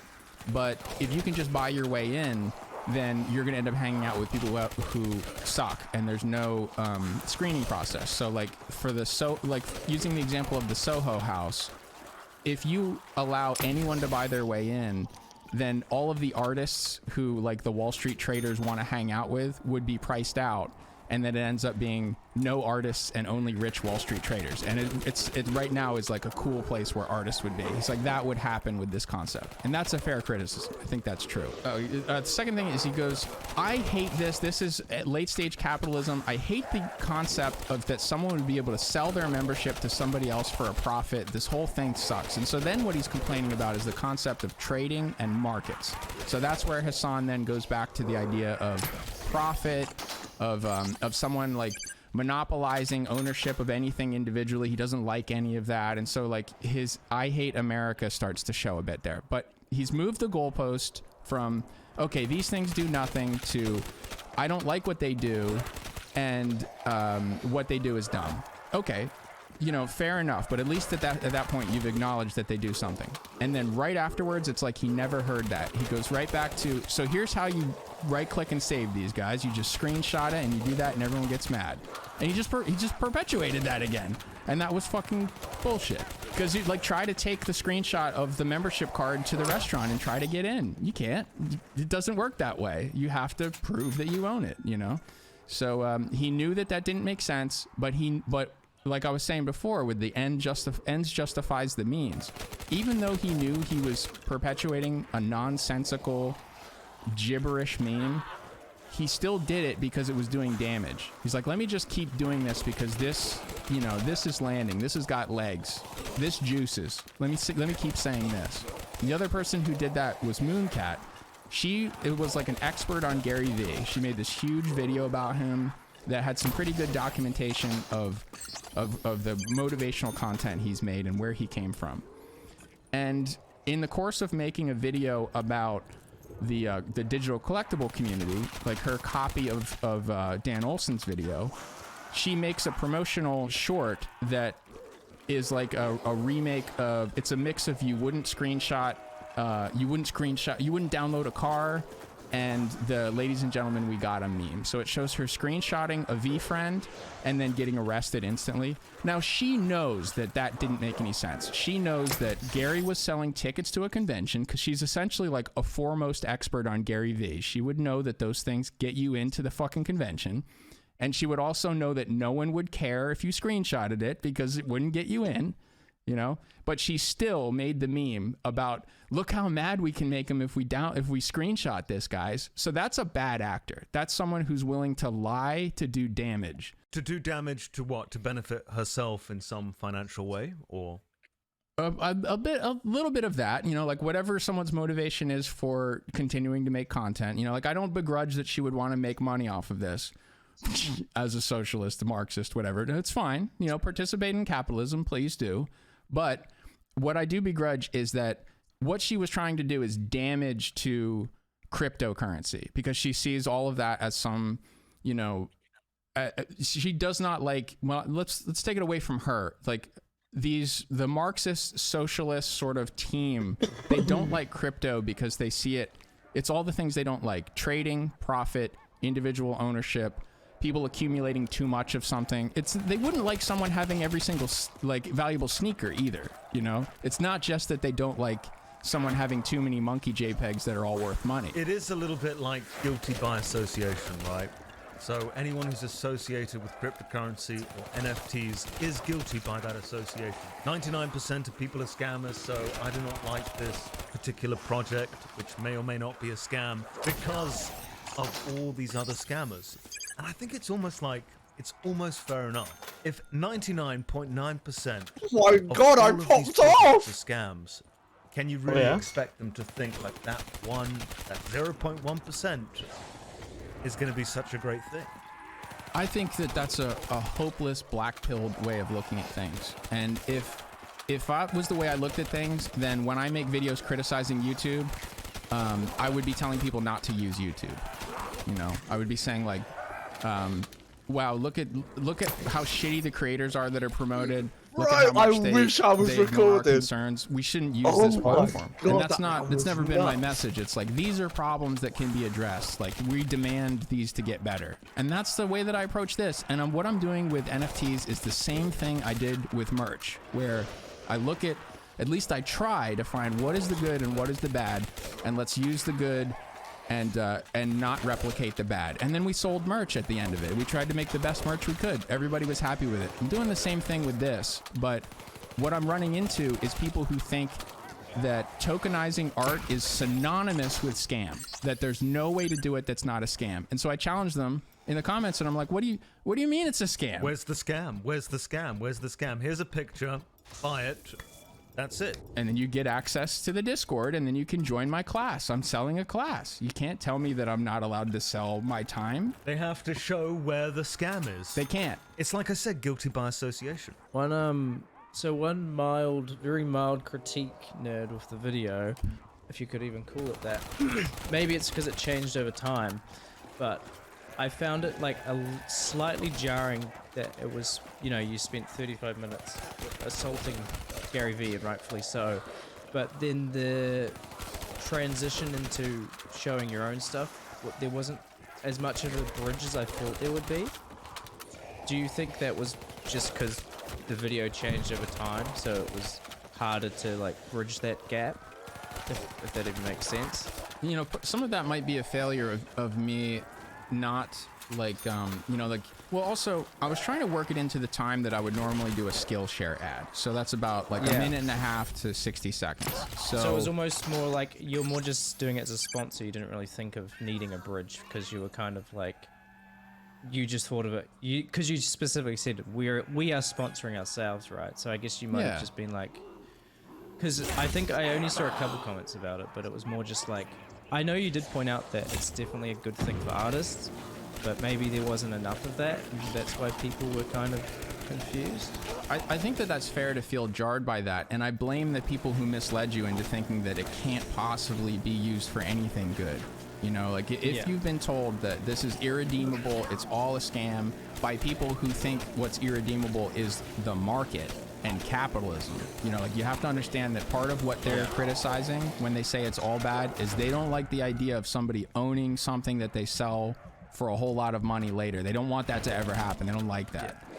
And they don't want rich people to get richer. I think your answer was perfect. Like, if you think about it in terms of like criticizing YouTubers, which is what we do here on the podcast, on our own channels, there's a lot of people that dislike YouTubers in general, purely based on the fact that a lot of them are bad and have done bad things. And I don't think that's fair. And we can say the same exact thing to a lesser extent, I guess, because there literally isn't a good NFT project out there other than To nerds. clarify, PFP project, because there are artists that just sold like a one-of-one painting, or they're selling things that aren't 10,000 of them that are all faces meant to be used as an avatar, and that's something different. I know in the video you addressed it with, that like sarcastic commentary, like, yes, we watched all those videos you're telling us to watch.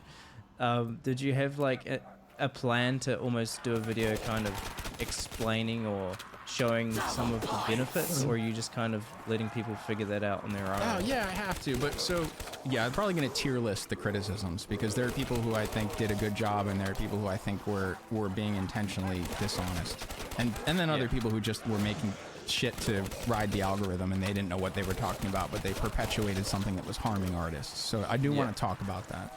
Okay, but it makes sense you explaining it as like you were just doing a sponsor, like now that you've said it, just because I spoke to someone else too, it just was like, it was a little jarring, but the fact that you're saying it was more just a sponsor, it made a lot more sense. Now, what I've been listening to for the past 2 years, there are people who are like in my replies sending me the right-click save as, like, oh, I got your NFT now, I got your whatever, I've been just holding very still for the most part as people battered me with that meme.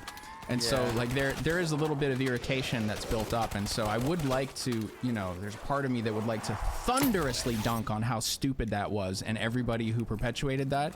But let's just start, let's stay educational, and let's start with the fact that you do want to not come off as like defensive, because then they won't even listen, sort of thing.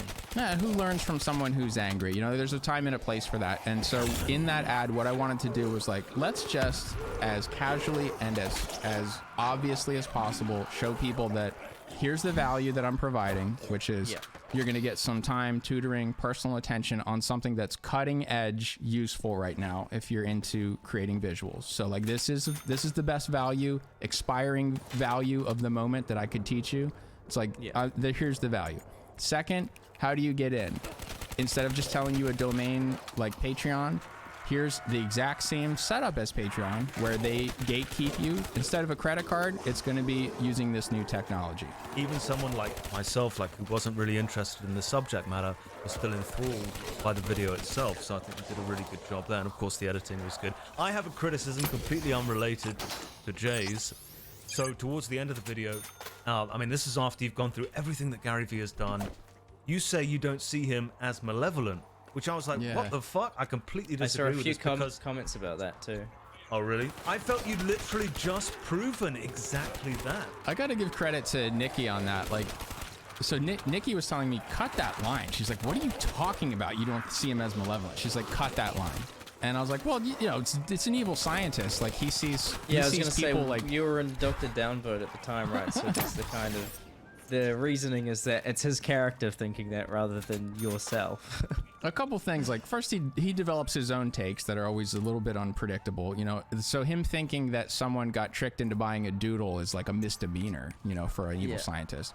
And then also like I would say Ryan and I were a little bit like overly trusting that Gary was a good actor up until the last minute, and something happened. Oh yeah, it was like we were in the final stage of this video. And Ryan was sending me videos of Gary talking to people about like bullying them for the floor, and I went like, damn, I'm like, I can't believe he was doing this to people. This sucks. Like, he's shaming them in public for just being willing to sell one of these things at a 10 times profit. Like, this is so fucked up. And Nikki heard from the other room.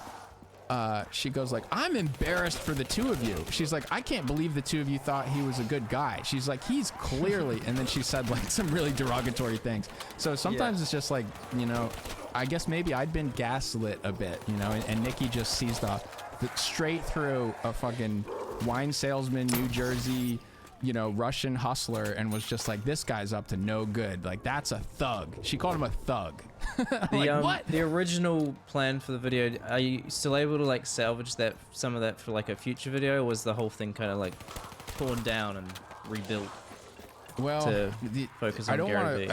I don't want to wear people out on this topic. So yeah, for sure. That's the reason it's Nerdline and not Tryhards, and it's not, you know, called the Gary Vee expose. Is I do want to talk about other stuff. There's a lot of things that I think are worth diving into and spending some time on, and so I'm gonna break up the additional, you know, tutorials and sort of expanding and unfolding some of the things that I brought up in this. I'm gonna put those in shorter segments within like a variety show format, so that it doesn't just overwhelm people with something that, you know, they're sick of. Yeah. So do you think you'll still do a video kind of going over some of the main critiques of that? What's the big one that everyone keeps quoting? Line goes up. Do you think you'll ever? Because that's the one people always say. Like, they make a pretty strong argument, I felt. Yeah, that's like that's the final boss of these critiques. I definitely I have to address that one, and I will say, here's the way that emotionally affected me. When I saw that video, I was in a funk for like a day, where I was just like, man, like that is such a depressing reveal of how much rot there is in all this. Underneath all of this optimism, it's all fake. I'm like, he's right about that. And it was sort of like mirroring the research I was doing too. And then something occurred to me on that second day where I'm like, wait a minute, this is a critique of capitalism. This at its core, and it's why he starts the video with 20 minutes explaining the subprime mortgage crisis, is he's trying to make you see that this whole system can't work. And basically, I'm like, wait a minute, nothing would exist around me if the moral is when money is involved, we can't trust people about anything. Because that's what he was saying. He was saying because people could benefit from this being worth more later, you can't ever trust them to talk about it at all. And I was like, well, if that's true, then you can't listen to a YouTuber, you can't buy a product because there was an advertisement. You can't. I'm like, nothing around me that's driven by profit motive or that has advertisements for it or has spokespeople. It's like none of that could be navigatable by the average person. I'm like, that's not true. You do learn how to watch an advertisement when you understand incentives. So that's key to me. Like, you need to understand what someone's incentives are. You have to know that if they're telling you that this coin is good or this project is good, they should tell you that they own it and how much they own, and you should be able to see if they're selling it as they're telling you that. It should be a fucking law. It should be a legal requirement. It is! That's the other thing, is all these people thought that this was not going to be regulated, that it was some loophole. Well, guess what? You're wrong. And the whole time I was saying that, I'm like... good. That's the best news I've heard all fucking week. Are we going to finally see repercussions for these genuinely criminal actions that some of these scammers have undertaken? It's been happening. And so, like, I have... Great. The whole time I have looked at this in a way where I'm like, okay, this is going to be regulated. So let me walk the tightrope that no one is telling me I need to walk. Let me just treat this as if this is a financial asset and I'm discussing something that will be regulated. So I'm going to make sure that my token passes the Howey test, which is the crucial test of whether you're selling a security or whether you're selling a commodity or something that's not a security offering. And what Gary Vee did is consistently fail the Howey test. So like that part of the video where I put the Metal Gear Solid like alert noise or whatever, those are violations. Those are financial crimes. You know, like I'm not sending this to the SEC. I don't want to see him suffer, but I don't want to see people doing that because those things are regulated. You do have to say, you know, you have to disclose. It's like, imagine a stock, right? If you read an article about how Tesla's bad, the person who wrote it needs to say that they have shorted Tesla, so they stand to benefit from causing a panic where the price would go down. They profit. They legally have to say that.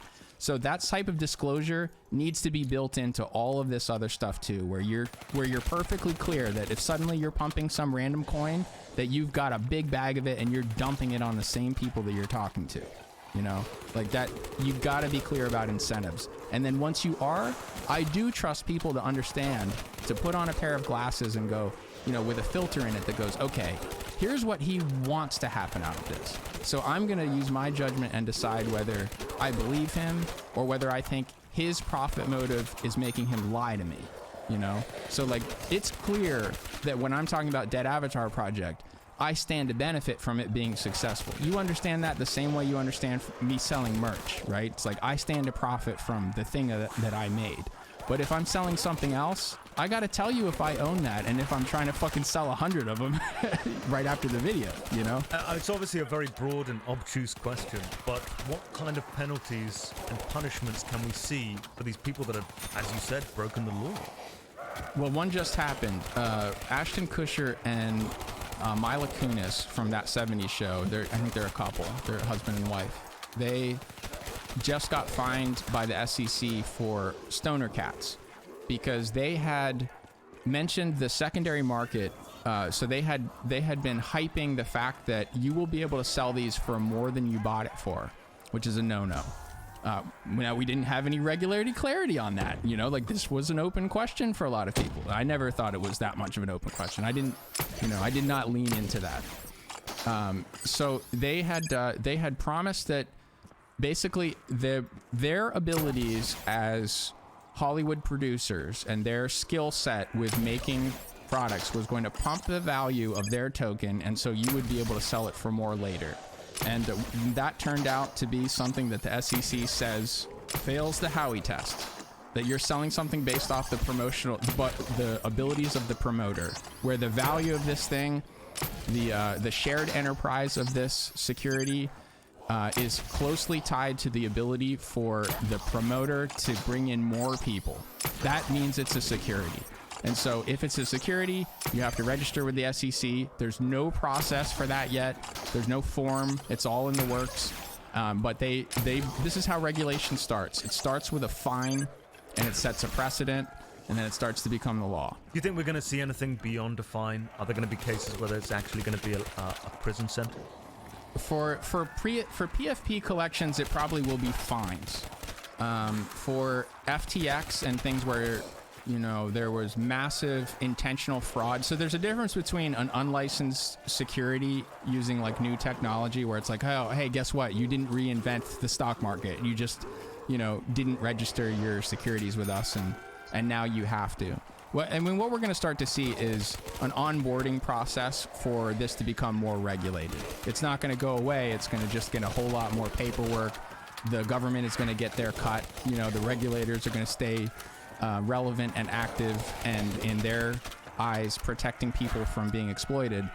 And it's just going to get a whole lot more formal. Yeah, I just don't think the fines are going to really do anything. Like, how much did Ashton Kutcher and his wife have to pay? 9 million? That's like a drop in the ocean for them. It's nothing. It's interesting that they hit them right when some negative publicity came out about Danny Masterson. It's like same day.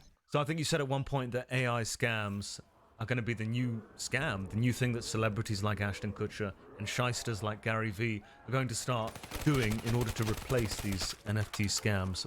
Or rather, that they will become the new NFT scam. Do you know of any in the works, or any that have already transpired? Well, I guess what I mean by that is all the same people who they're basically selling their credibility to you. They're trying to always be on the cutting edge of these new opportunities, right?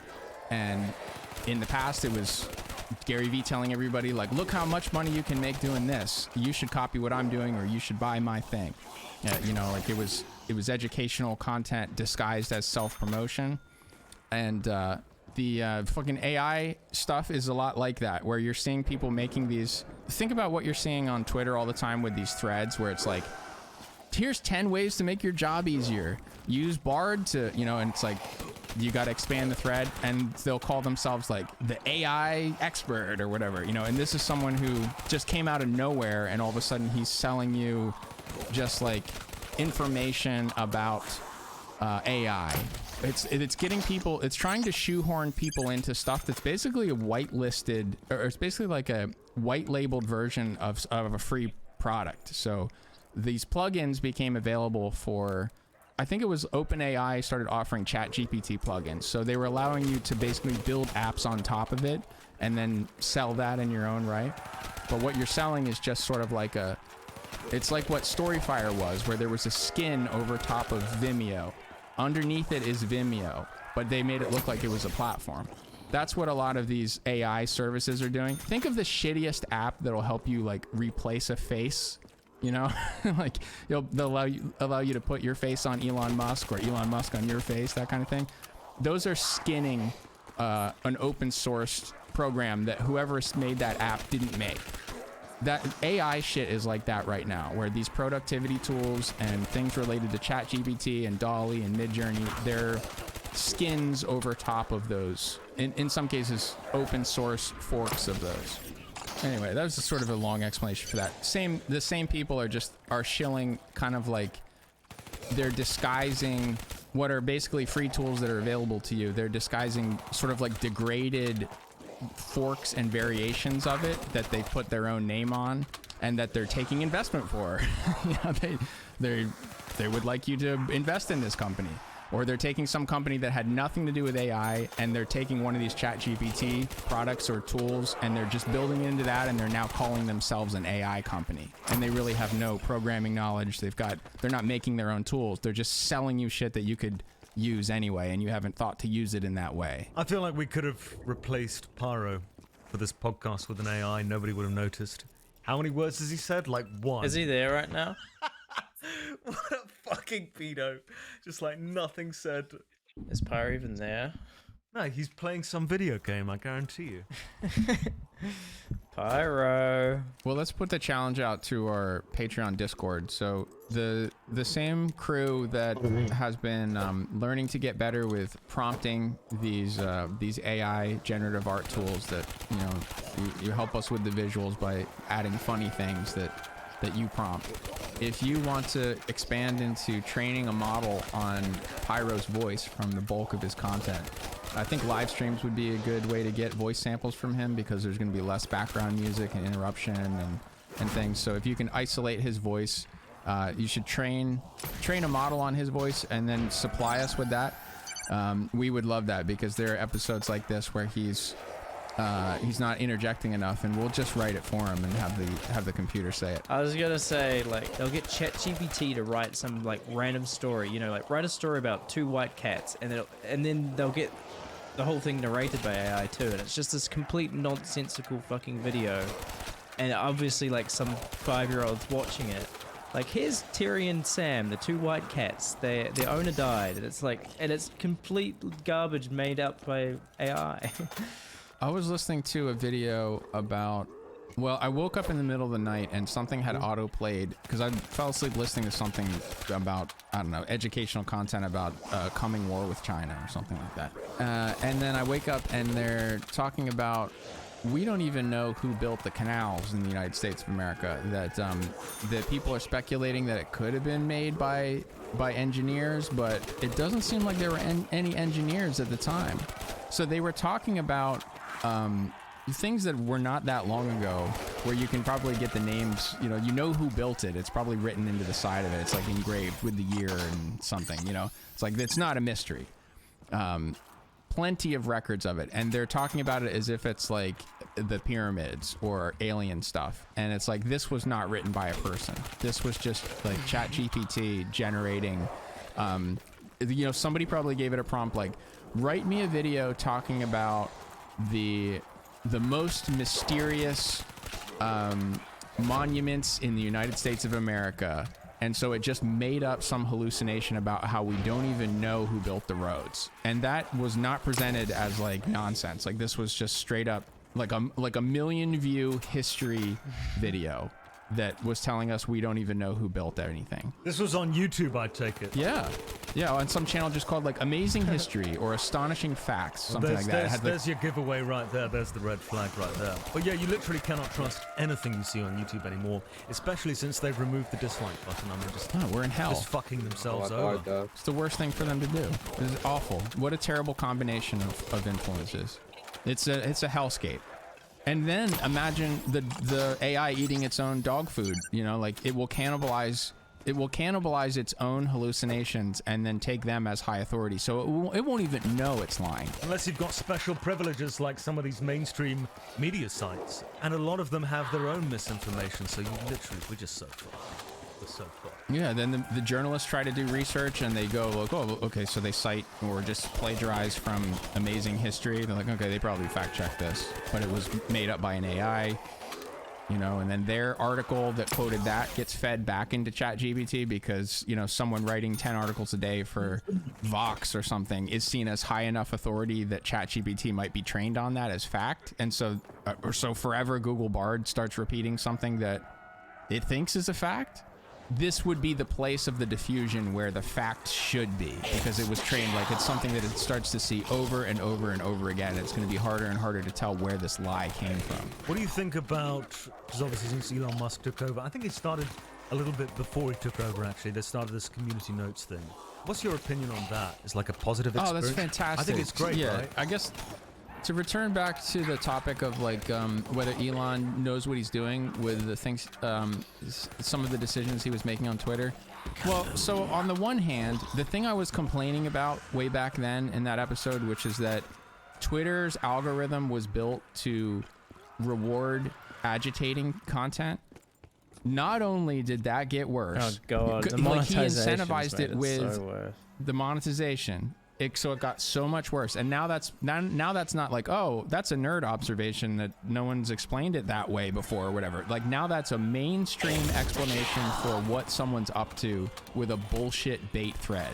Everybody's like, you're baiting engagement. It's like, so that, what was a small problem that I was, a smaller problem that I was saying was tearing civilization apart is now like everything. It's like now it's the whole timeline and everybody knows it. So wow, that got worse, So so on the one hand, his monetization strategy, it's almost like he took the biggest problem with the platform and gave financial incentive to those that were doing exactly that. Yeah, exactly. So you're being paid to make it worse. But then on the other hand, when he said, I'm going to try to make Twitter the most trusted platform on the internet, and I was like, that's ridiculous, and that goes against, this doesn't make sense with the other actions he's taking. I think he actually did, because I have never had so many incidents where I look at something where I go, wow, I wonder if this is real or not, and then instantly I can tell without any research, I get the information that this is fake, and I don't leave thinking maybe this is true. And that was happening a lot, like prior even to AI shit. You know, you'd watch a little clip and you'd be like, you'd come away with some understanding of it that maybe you would repeat to somebody else and it just becomes an urban legend. You explain it wrong. Twitter Notes is helping you see like, oh, this is fake. There's still some flaws in it. I don't know if you saw the one, because you know, obviously it's people rate if something's accurate or not. I don't know if you saw someone posted like Elon Musk has killed himself, and then the top community note was just "This is true." Yeah. And it was like it was up for like 24 hours. Yeah. It was so because everyone was just voting it up. Yeah, like, it was as Elon's considering accuracy. killing himself. Yeah, just this is true. Like no source, just this is true.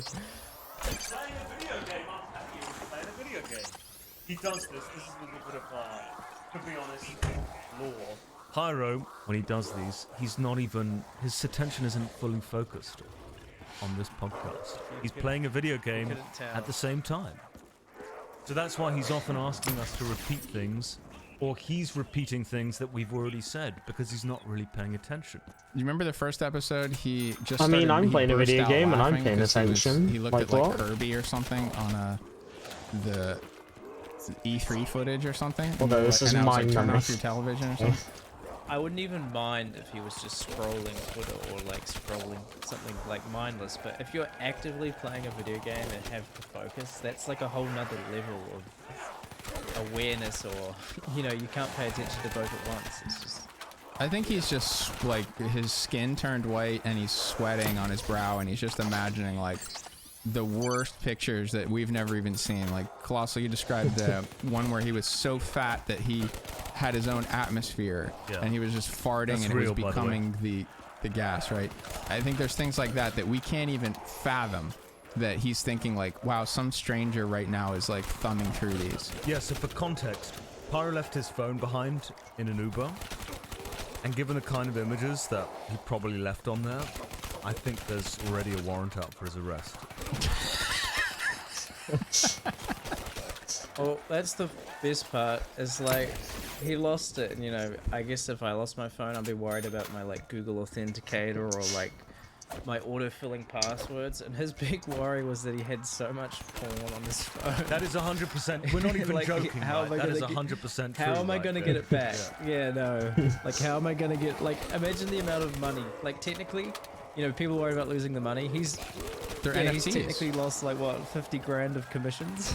Yeah, it's like he's got 6 figures worth of custom art that's in his camera roll that is not on a Dropbox anywhere because he couldn't possibly, like, he couldn't even trust the employees of Dropbox to not, like, decrypt it and try to Yeah. figure out what I this is. told him if, like, someone stole the phone, they're most likely they'd just do a factory reset and then pawn it off to somebody. But I imagine if someone cracked it open and they just see his camera roll, they just like kill themselves. Like this problem solves itself. They have a heart attack. What we should do at some point, we should have an episode where we look back at some of the things we said in the prior episodes, previous episodes, and see what we were right about, what we accurately predicted. I do like how Nerd was finally back, and then Pyre is like, I'm gonna vanish into the abyss. Because he didn't watch Nerd's video, he didn't have anything to say, and then he just fell asleep, so... What he could have done is watched the video while we were talking about it, and maybe interjected something there. At least get something in. I don't know. Let's tell him we lost the recording and we have to do it again, and he has to watch the And video then and just just make him gaslight, watch yeah. it. He still won't watch it, by the way. He still won't. He still won't I mean, do to it. his credit, the video came out like when he was still on a flight. No credit. No credit. Could have watched it That's on the the only flight. credit I'm giving him. Don't give him any credit for anything here. He doesn't Yeah, deserve I it. will rescind all credit I've given him. In the meantime, subscribe to the Patreon, just $5 a month. Well worth your money. Well worth your money here. We've now got a fully fledged Minecraft server. Have you played Minecraft before, Nerd? No. That could be the first time for something. We do like a big event and it's just teaching you the ropes of Minecraft or something. Or rather, like, not teaching him anything and just watching him try and work it out for himself. Just tricking me into falling into the lava and starting over and over. That's why I'm barely there, because that's all Jay does. He's got, like, God powers on the also server. joins and I just murder him instantly. Nerd, you're back 100% now, right? There you go. You can stop making your fucking comments. The inmates are not running the asylum any longer. Shut the fuck up. But yeah, that's just what it's gonna be now. It's just gonna be like the inmates are not running the asylum.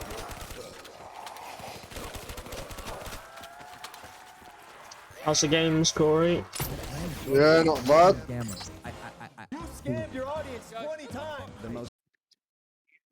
Oh, that's something I've Very been meaning newbie. to watch actually. The content nuke on Logan Paul. This guy has like 60k subscribers, and this is looks like he kind of stole the iDubbbz like content cop sort of thing, right? Yeah. But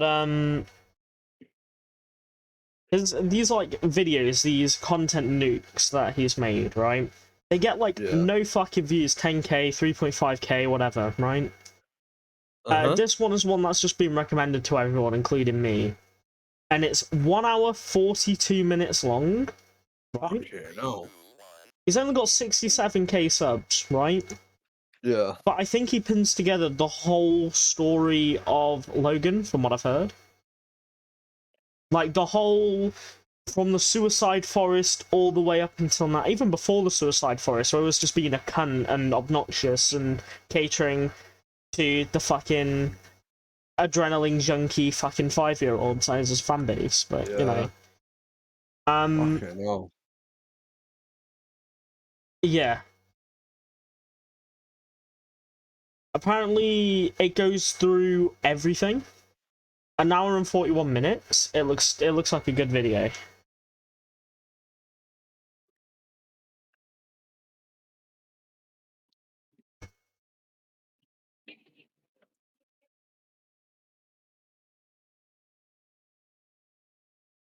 Hello and welcome to. It's like an absolute banger.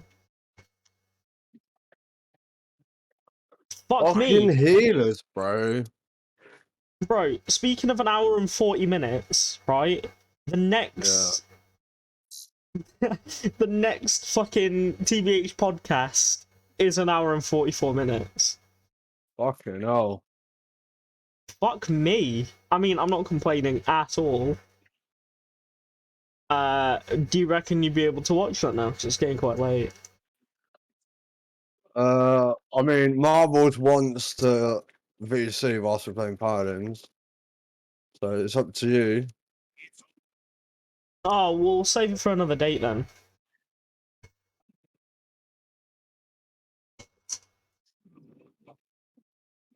Yeah, that scammer podcast was pretty good.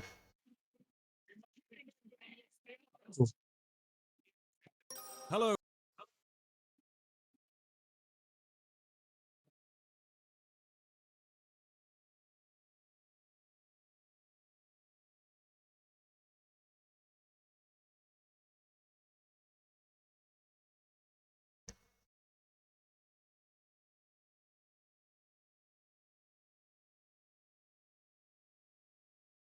Bro, I am popping off. Oh my god, bro. I love playing Eevee.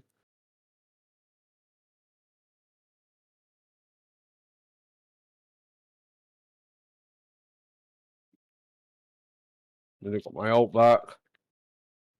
Ult bye.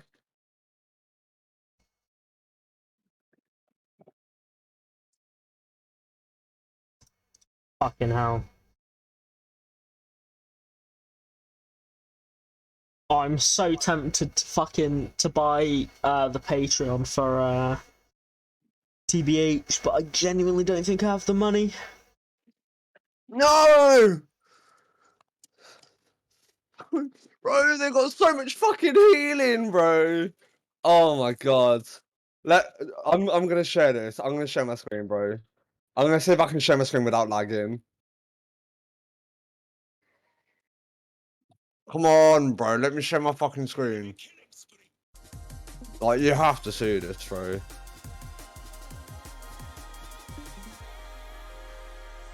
Right, I'm in. Sounds of Silence Groove. This one is called called Illusion.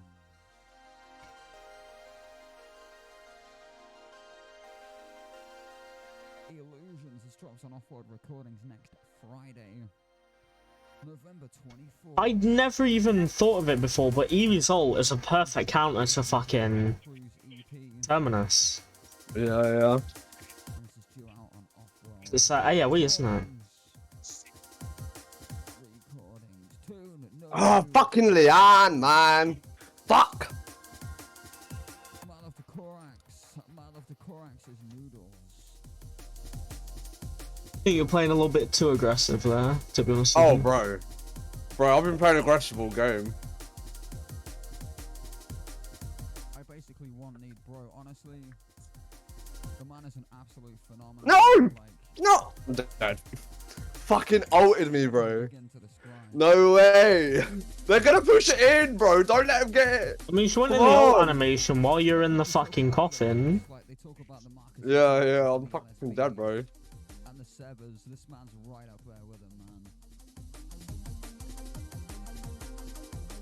Just for sheer core. Probably save that for next round as well. Yo, big up Gorilla.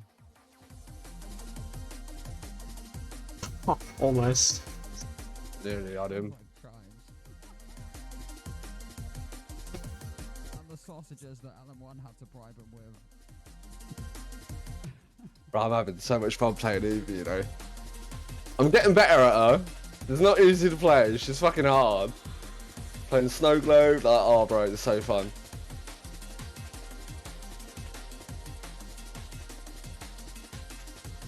So fucking fun.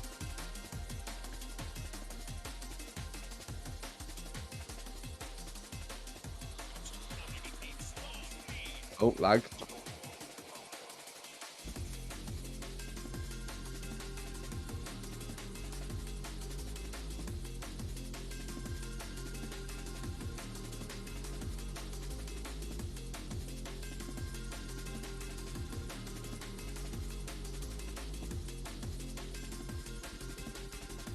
Okay, Lan's just a fucking idiot.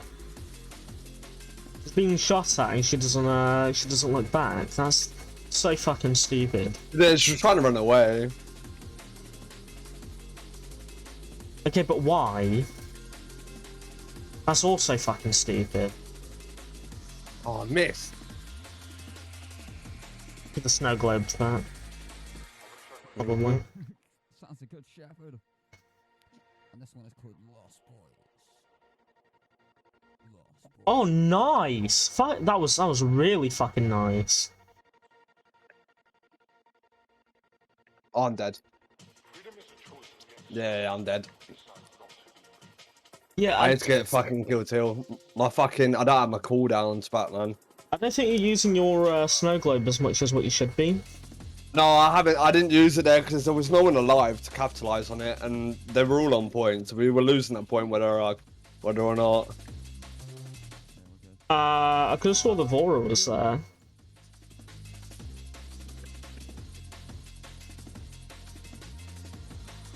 No, bro, she should have been dead. This fucking Ceres. How many times do I have to hit her? That's 850 a hit, by the way. I hit her 3 times. She'd been fucking dead. Oh my lord. This Terminus, by the way, is terrible. You're playing fucking great though.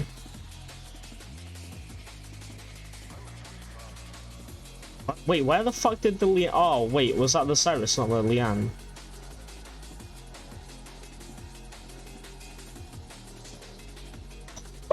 Gaton! Let's go, Corey. Terminus just walked straight into your fucking ult.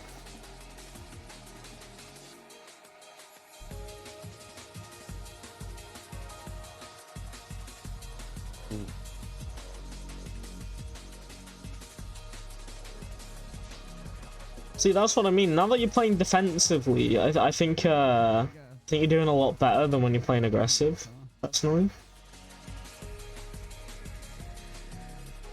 Like a airstrike. This is the sounds of airstrike. And the remix for Silence Groove. And this is taken from the Air Up There remixes EP. Oh, you pushed back just to snow globed it. Yeah. Yeah, well fucking played. No way, bro. I didn't have my fucking blink back yet. Oh, bro. To be fair, the fact that the Vora just let well, the Vora and the Cassie actually. The Vora is throwing, bro. I don't know what the Vora's been doing all game. She just let the Leanne push that was yeah. I don't think that was your fault, man. Yeah, straight on the fucking snow globe, beautiful. Easy flip. Pass up airstrike, man. Follow this man. Do it. No! Yeah, there's Fuck, nothing man. you could do there. You were just carrying your team. Bro, I didn't even have fucking Chronos 3, man. If I had Chronos 3, I would have been so much better off. Because I would have been able to use my blink more often and actually get out my cooldowns. Oh, fuck, man. Bro. What was Vora doing, bro? Oh, Ult at the end was fucking nice, bro. oh, bro, I've been doing it all game, man. Just jumping on people, jumping on the healer mainly. And then every now and then the Tyra as well and ulting them. Bro, it's so fun. Like, I cannot lie. Do you think you're a little bit too aggressive? Yeah. No. I'm aggressive as fuck. When I've got my ult, I'm very aggressive. No, it's like very. I don't know how to explain it. Hyper, if that's a word. Because you're just sort of. Yeah. Because when you played when you played a lot more defensively, you were mapping them. You were very conscious about your abilities. You were playing very focused. But that last gunfight, that last point fight, you were just kind of spamming everywhere. And then you were spamming your fucking blink button when it came back, so you instantly fucking blinked again. Instead of being a lot more cautious about your surroundings, because you didn't see the Leanne flanking. Which fair enough. I know. She should have died by the Vora and the Cassie, which was there in the fucking first place. But He's still. toilet, mate. Yeah. I know exactly what you're talking about. It's gonna be 2 seconds. I've read it.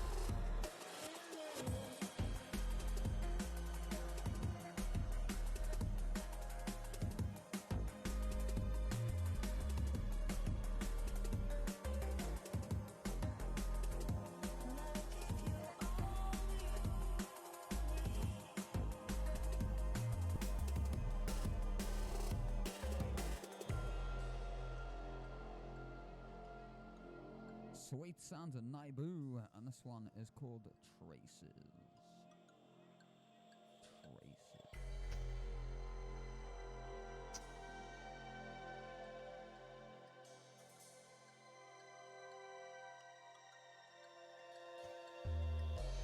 So let me come over here, let me click this, bring it over here.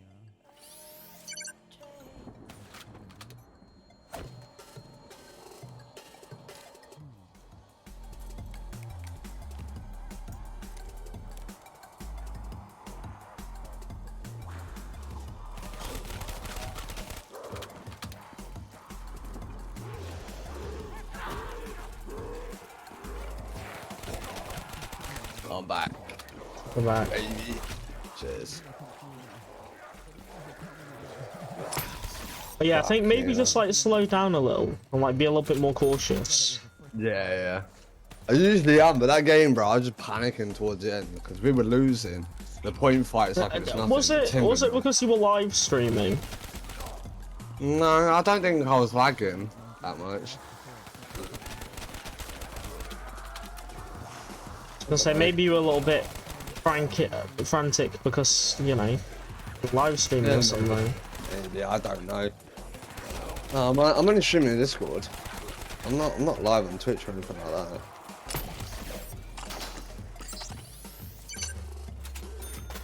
This is gonna be an 8. Yeah, it was still decent. I'd probably say stop streaming though. Oh, what, are you going back to playing? Yeah, I'm going back to playing, man. No, I don't want you to waste your internet, you know. My bandwidth. Yeah. Yeah. We all know it's shit, so. It really is bad. Bro. Yeah. Oh, EV. Ah, and a Drogos. Okay, well, I'm about to get shit on this game. Oh my god, bro, I fucked my slide. Unlucky. level 189 Sati, 77 EV. How the fuck did you lose that last game? And how the fuck did Cassie only have 45k? Wait, what? Cassie only had 45k? Are you in a game right now? Yeah. Check next game. I will. That's fucked, bro. I didn't know that. I didn't know she had that little fucking shit. Actually, can you check with the Paladin spot? Yeah, I can. Yeah, next round, I don't know. How? you see it, yeah. Yeah, how the fuck should he have 48k That's Oh, retarded. 48k was it, yeah. Still dog shit. Absolute trash. I'm a fucking idiot. Why do I not just...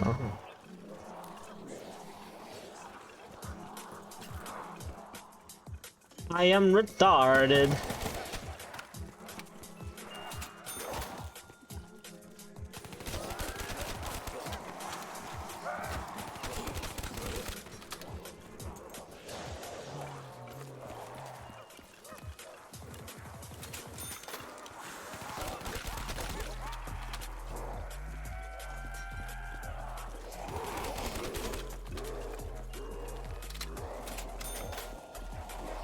Perfecto.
I don't know about you, but I think that one was to the spawner.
Another despawner.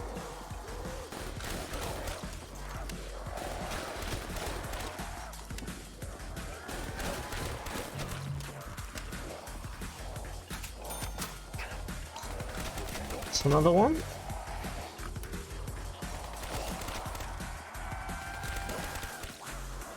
Actually, I think that's a few too many. Give me my last fast leap and I'll do another slow one.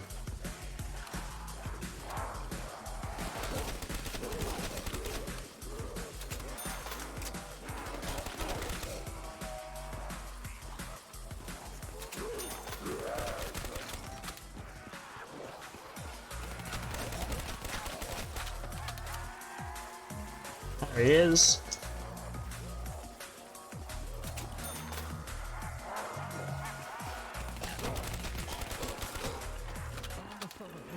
Fucking whore.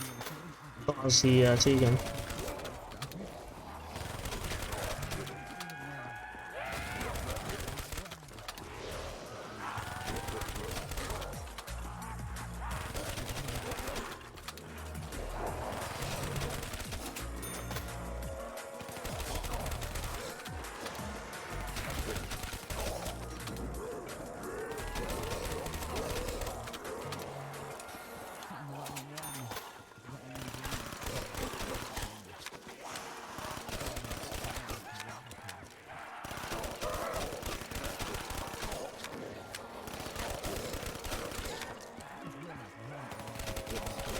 Why retarded?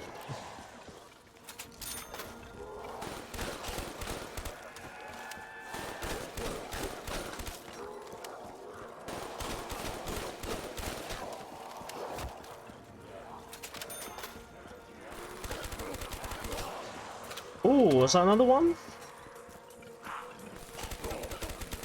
Another one.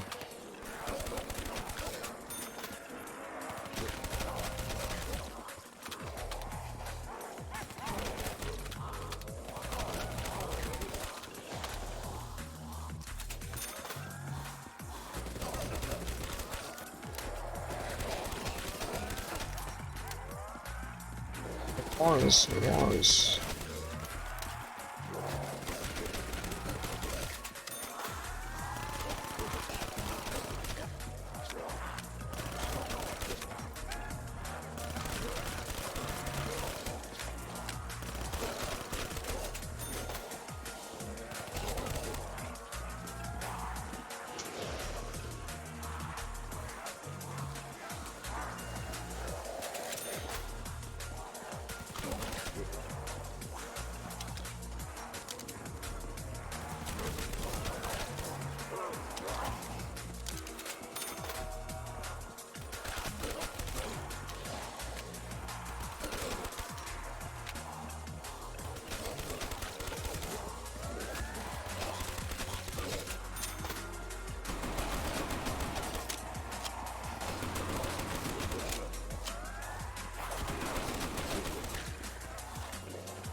That was a long trade.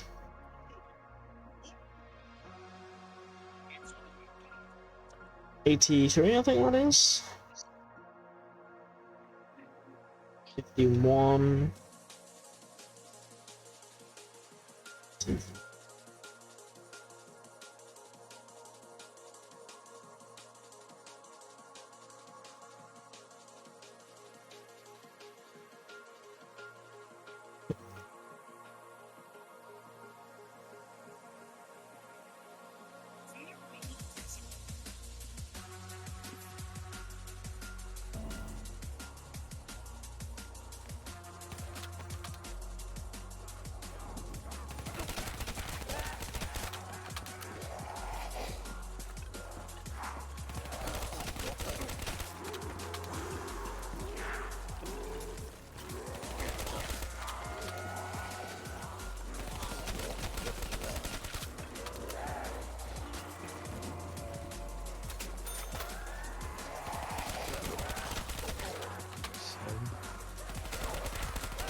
Beautiful.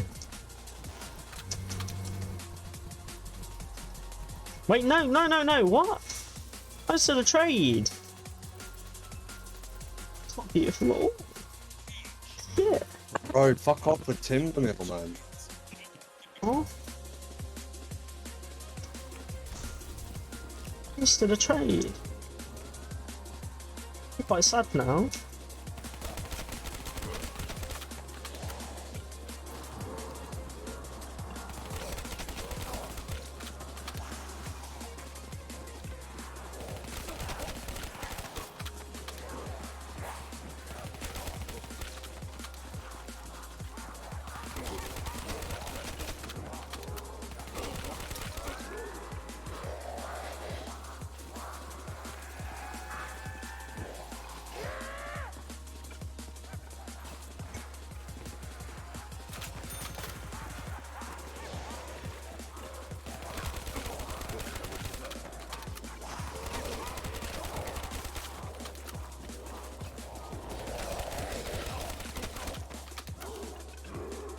Could be worse, could have been another fucking, could have been the same Eevee again.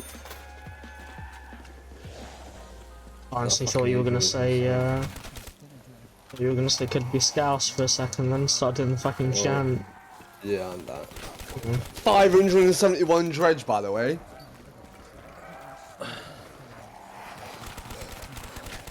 Someone likes to set at the back of the map and press RT. Or something, over and over again. Fuck, you can tell I'm a fucking controller player, can't you? What? I didn't even hear what you said. I was calling the dredge a virgin. Oh, What did you right, say? okay. What did you say? Sorry, I didn't hear you. I said someone likes to sit at the back and constantly press RT, and then I said, Oh, yeah, for real. Yeah, yeah, you can tell I'm a controller Controller player. player. Nice.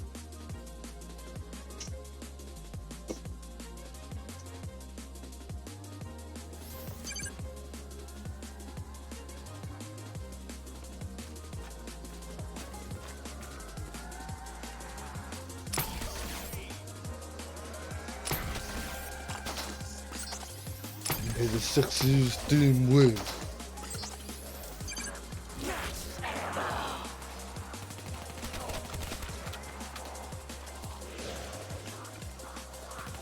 Yeah, I just said a trade, bro. That is disgusting. Death to you and your family. Yeah, of course.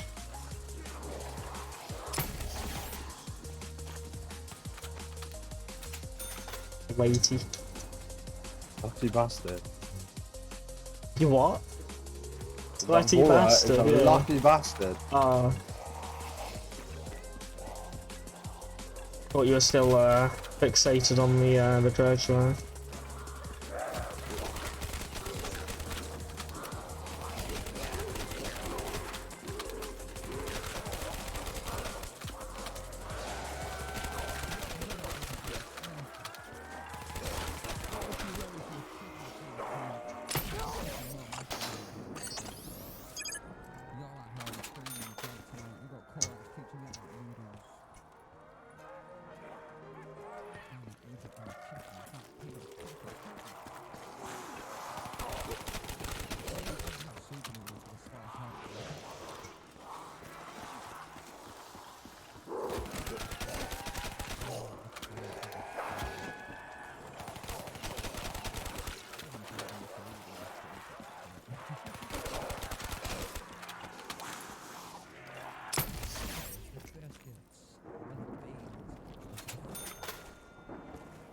Shit on.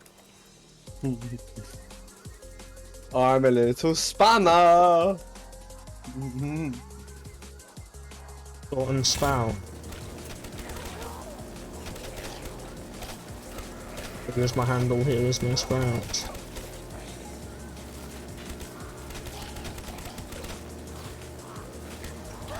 You hear the teapot, hear me shout.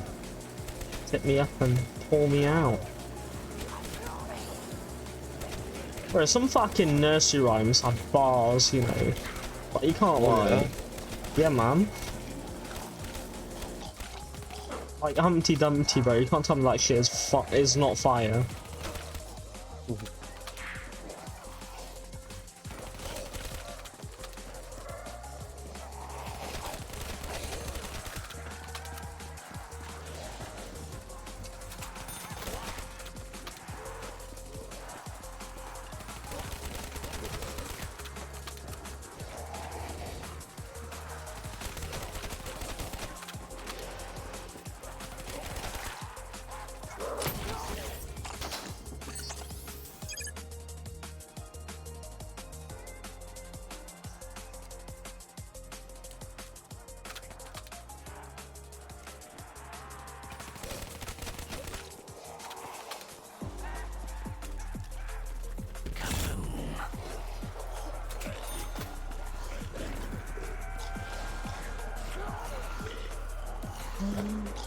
Why is it tapping me out of the game, bro? Like, it keeps doing that. Fucking annoying.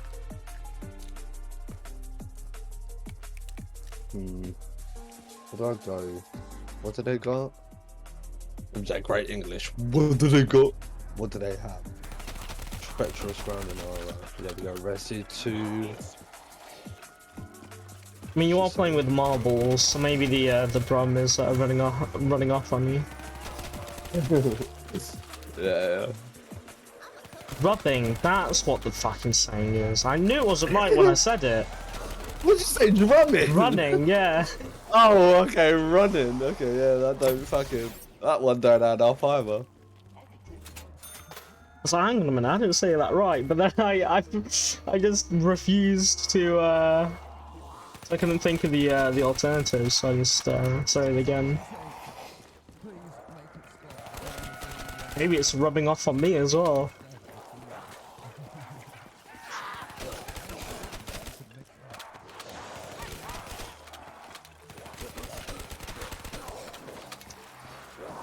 That death, bro.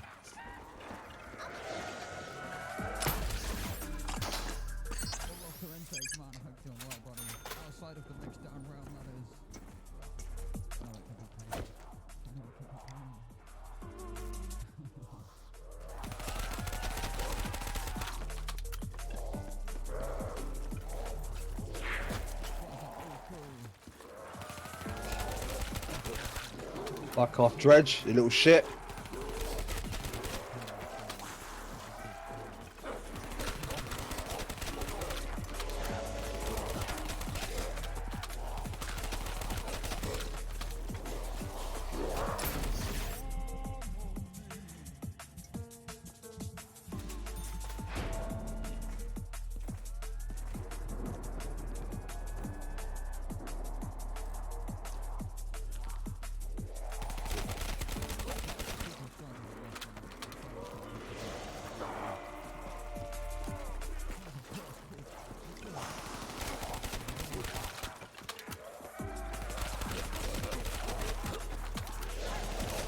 What? Yeah, that Dredge is fucking gay as fuck.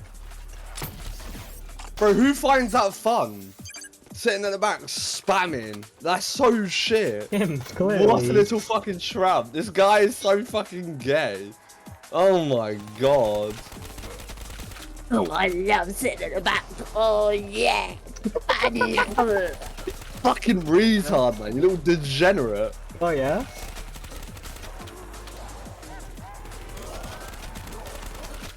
You know I'm clipping that, right?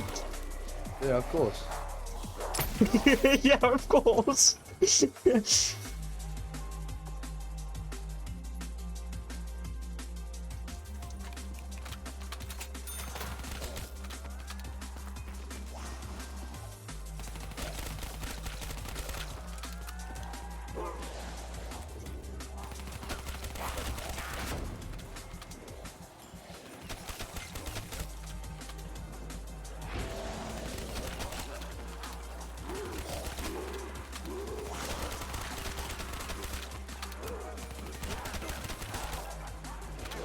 Lucky bastard.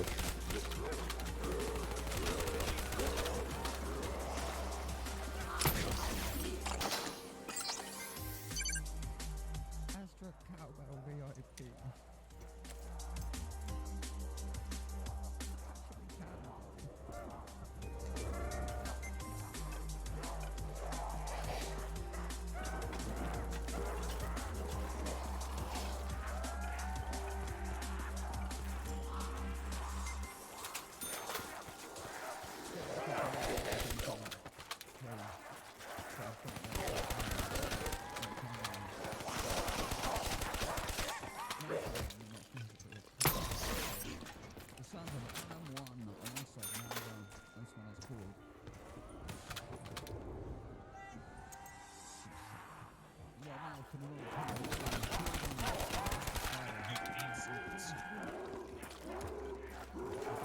Season 1. Because Louis being the dickhead. I'll tell him, bro.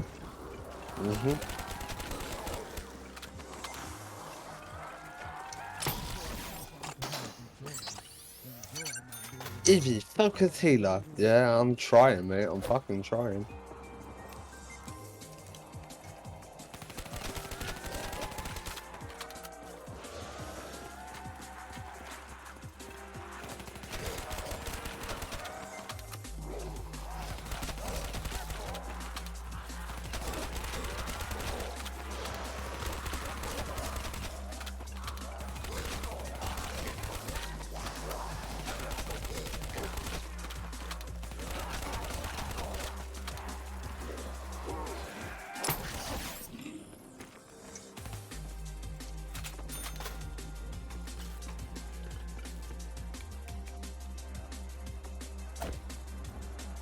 Oh, sorry, you were. Yeah, I got you. Sorry, I ran out of content.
I'm bad. I'm terrible, bro. Aw, don't put yourself. I'm sure you're just special, you know? yeah, I'm put special. yourself Yeah, down. I'll take that. Yeah. No, you didn't see what the fuck I just did. I just missed 2 shots on a fucking Jing at point blank range. No, I take it back, your dog shit. There you go. That's more like it. That's the shit I would do. Come on.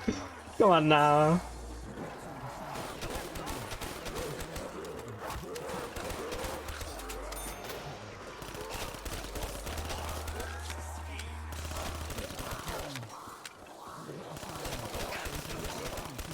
Despawner.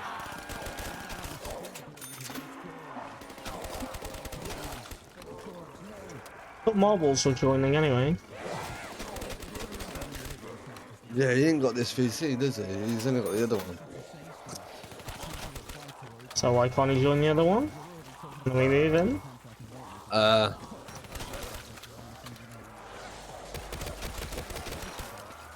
I mean, I can move you out.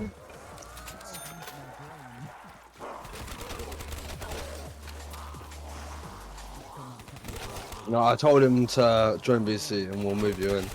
We'll move him in. We're not allowed to move anyone into hideout, remember? Oh, well then We have can to- just we move have to the go- other one. yeah. Spot on. What society without rules, am I right? Exactly, bro. Yeah.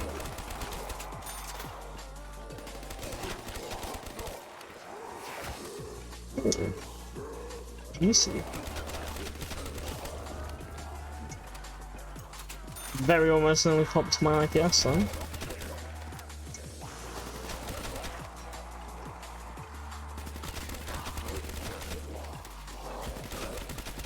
Bro, they let the Vora get away with that? This thing's shit. This is terrible, bro. They just let Vora get away with ulting me at 1 HP.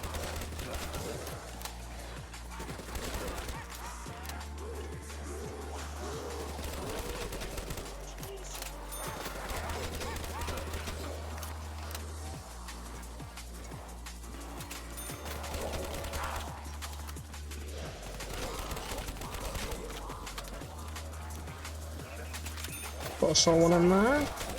Did not. We lost that game. Dredge. Dredge don't win that 1v1, bro. I don't know what the fuck he was thinking. 1 HP and I still clatted his ass up. 571 Dredge. Busty.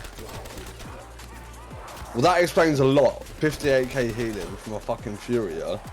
What? Lol. You're fucking doo-doo.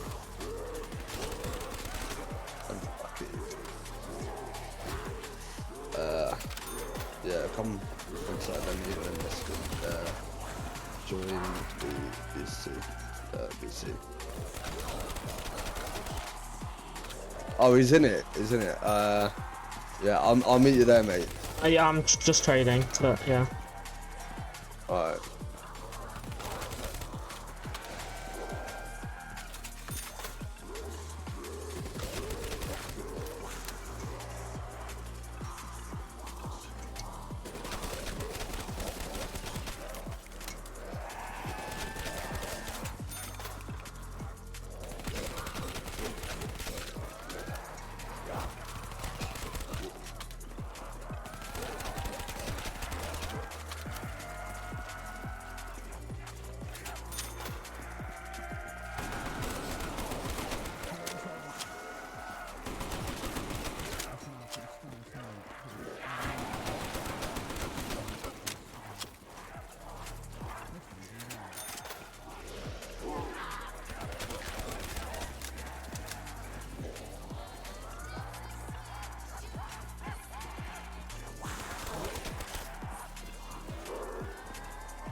Despawner.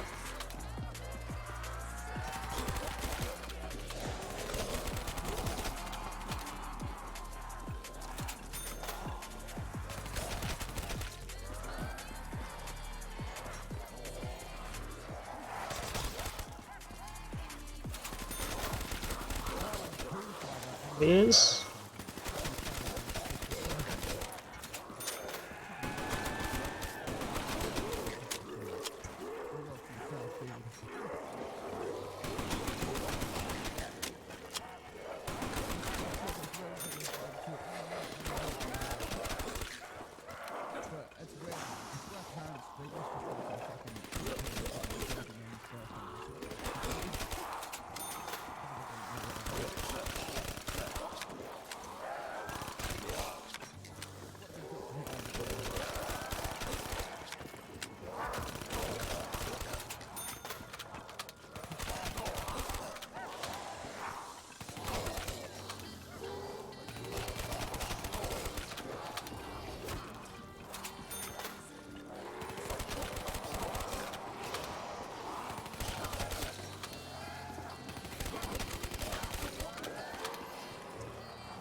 Despawn it.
I sent you the fucking thing damage to over me. and over. It's Right. fine, I can- This I can- train's Yeah. taking the piss, so I thought I'd just fucking join.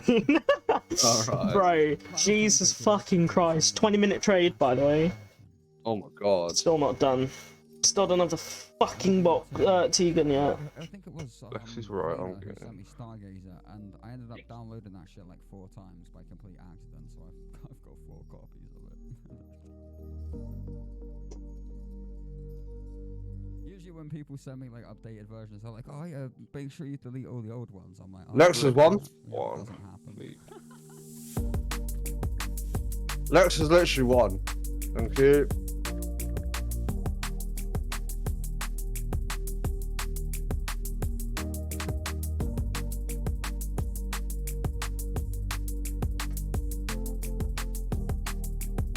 Ceres, thank you.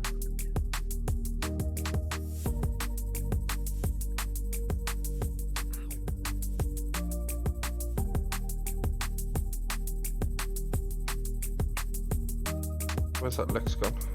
No, Corey, come. Oh, Jeff, he will not aim me.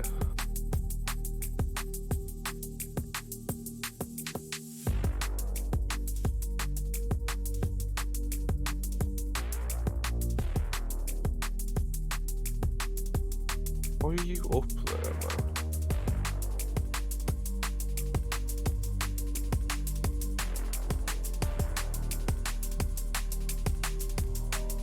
Please heal me, please. I'm right next to you. He's just always an aura. Oh no. He had to ult to kill me, that's funny. That is actually hilarious. He had to ult to kill me. I was lasing the hell out of him and he just ults me.